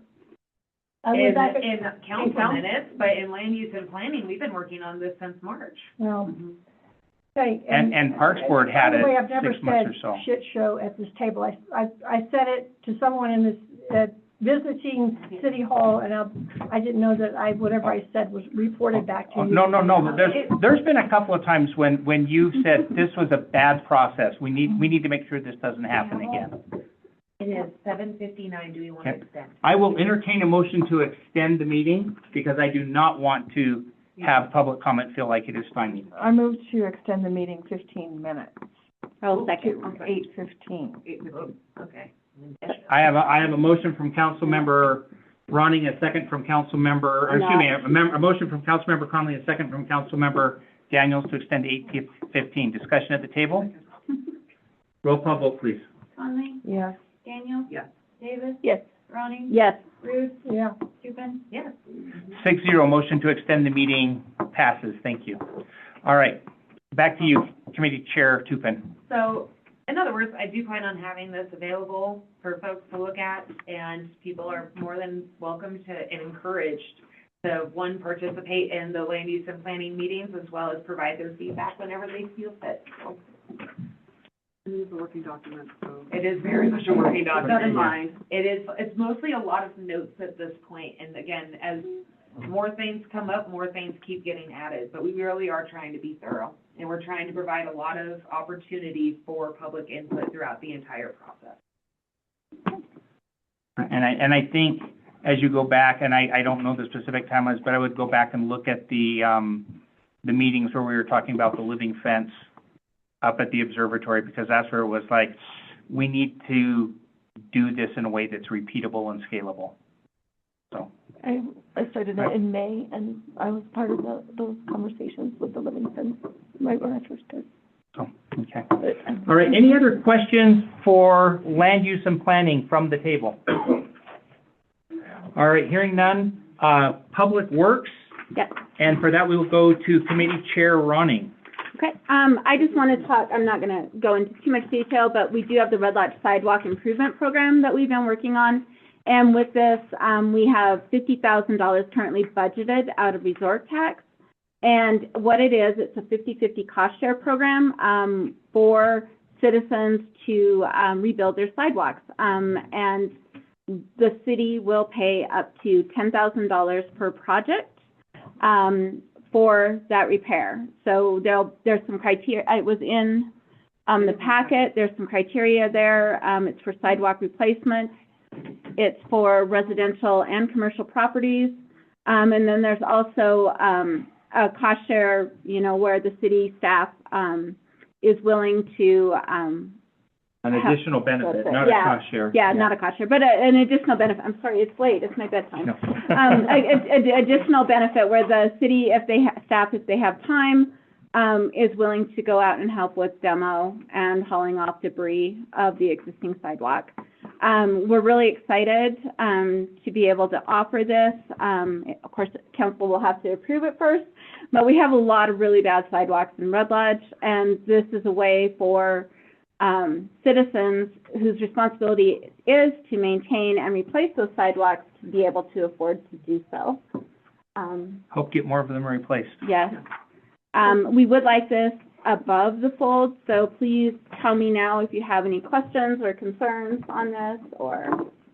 The only question I have is, in the first paragraph, it refers to a contribution of in-kind services, but it doesn't describe what those in-kind services, like you just said, that's not in here, that the city might or may demolish sidewalks or haul away or... So what it is the demo, in addition to the 50-50 cost share of pouring the sidewalk from a professional instructor and whatnot, the city, at the city's option, will come in and do the demolition of the old sidewalk and get it out of there. There are two reasons that the city may opt out of that. The first is just workload. If we have other things, we're in the middle of a major water project or something and the availability. The second is if there is a concern of liability, your sidewalk is next to an ancient historic fill in the blank, and the city doesn't want to take that exposure, and the city doesn't want to take that exposure of doing it. So I apologize, I didn't realize until today that program was double-sided, so when I scanned it. I know, I'm like, where is it? There's like a whole page missing. The whole page. Okay. Ah, that makes more sense. Same thing. I know. That was it. Okay. So is it the will of council, desire of council, that we move that forward to the action portion of the agenda? I would vote for that too. Yeah. All right. And that's it. Are there any other questions for Public Works from the table? All right. Hearing none, moving on to the agenda, correspondence. There has been a whole bunch of correspondence that has been received. It is being filed away separately at the city, and is actually going to be all scanned together, so it's an easily distributed single PDF file. Is there anything else anybody would like to add to the correspondence section of the discussion? All right, hearing none, what we'll do is we'll have a public comment section. This is kind of the same as the beginning. You have 3 minutes to stand and address the council and be heard. Again, it's not a discussion. It is an opportunity to be heard by the city council on anything within the council's purview. And with that, I will go ahead and open up public comment. And if it looks like we're going past 8:15, I'm going to have to entertain another motion to extend. Thank you. Hi, Teresa, I live on Hauser. I just concerning public safety, I just wanted to ask that there might be some consideration to a review of some sort anyway as to the traffic issue on Hauser, on North Hauser, that has gotten so bad. And I just feel like it's really getting dangerous as far as the park goes and just the neighborhood itself. A lot of the folks up on 78 decide that they want to cut through North Hauser to go to the grocery store or to the post office, and they don't want to use Main Street.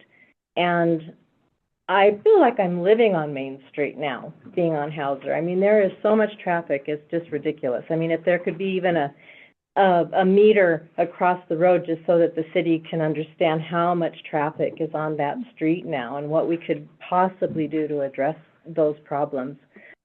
I proposed, and I told Chelsea, I think we ought to turn Hauser into a cul-de-sac, just close it, and any emergency vehicles can come up Sixth. I mean, just eliminate the problem altogether, because it's not only, it's lowering our property value because of the traffic and the added, congestion on the street. And I'm afraid to let my cat out because she's tried to cross the street, and there's just so much traffic that, and kids playing and families playing in the street, in that area. And with the park, they're always going way too fast. I see cars zooming down the, right by the 15-mile-an-hour speed limit on the park, going 30. And my neighbor Becky and I thought, okay, I'm going to stand out here with a counter, and she has a speed limit, thing, and we were going to clock it down, how many cars and what their speed is to go, or if there could be some more police, presence there to give tickets out. But anyway, that's my big concern on Hauser, North Hauser. Thank you, Tressa. Yeah. Agreed. All right, any other public comment from those in the chamber?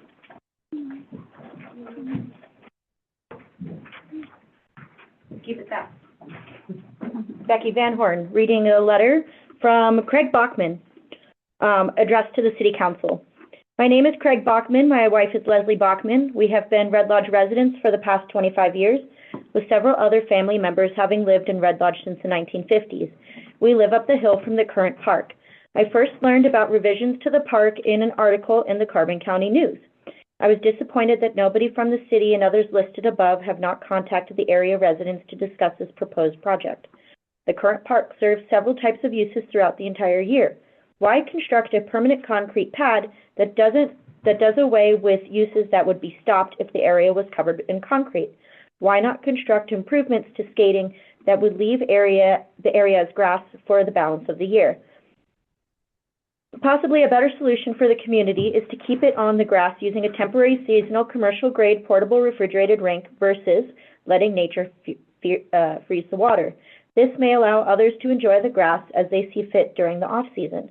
Some of the documentation that has been emailed to several concerned citizens this past week contained park dedications to this area requiring that the use as a park is to be forever.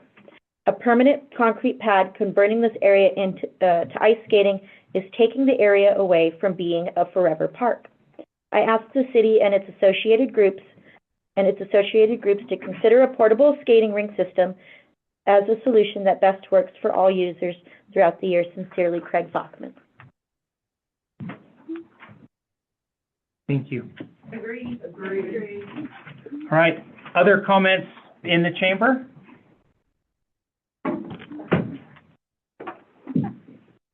Jen Cap and 8 North Platte,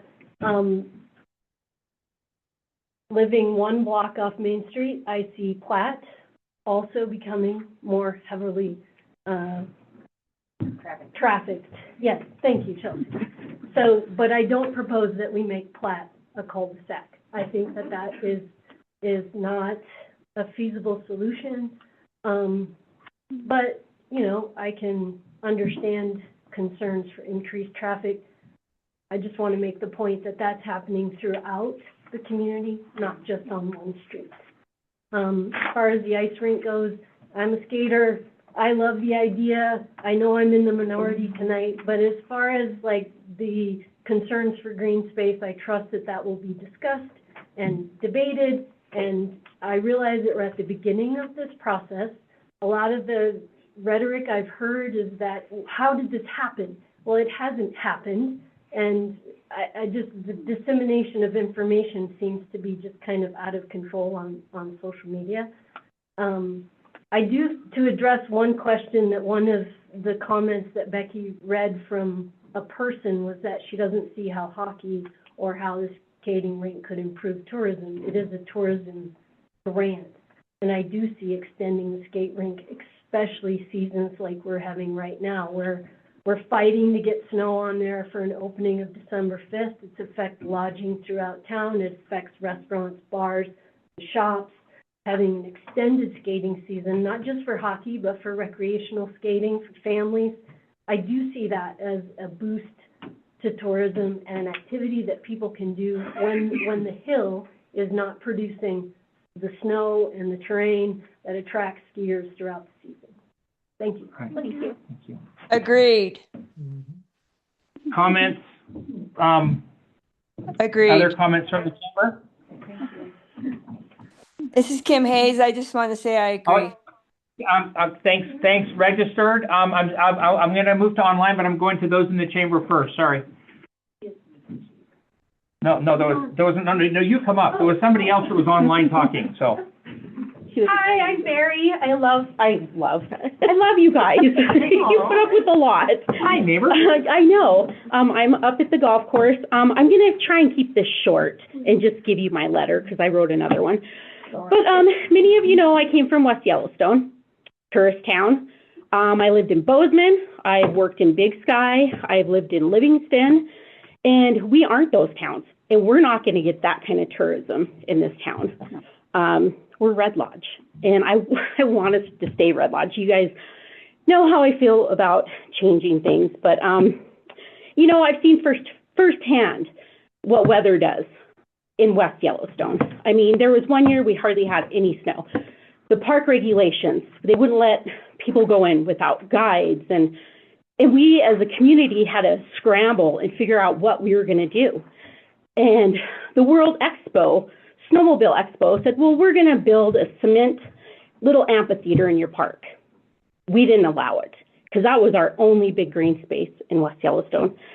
But we diversified. We started doing winter concerts. We started bringing in other things to bring that tourism in. We started doing summer concerts in the park. You know, almost $1 million is a lot of money for putting a cement fixture in a park.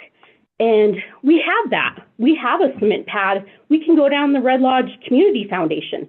They have one outside of their building. And that's how they do their concerts and whatever. You know, there's so much we could do with this park. You know, level it out, make it beautiful, make it welcoming. Put some outdoor picnic areas out there. Put some maybe sidewalks in the back of, am I done? No, that's okay. Okay, I mean, just picture families in the grass, listening to bluegrass. I mean, it's a trade-off for the people who don't want, you know, this, I mean, that's the trade-off they're gonna have to do, you know, to bring other events to this community.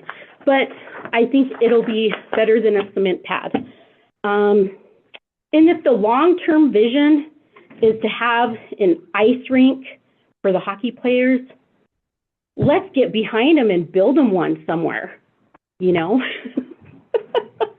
You know, as we near the 125th anniversary of Lions Park, we should be talking about celebrating that as a National Historic Designation, restoring it, honoring it, not paving over its history. This park has served generations of Red Lodge residents and guests alike. It is our responsibility as stewards to keep it a green space.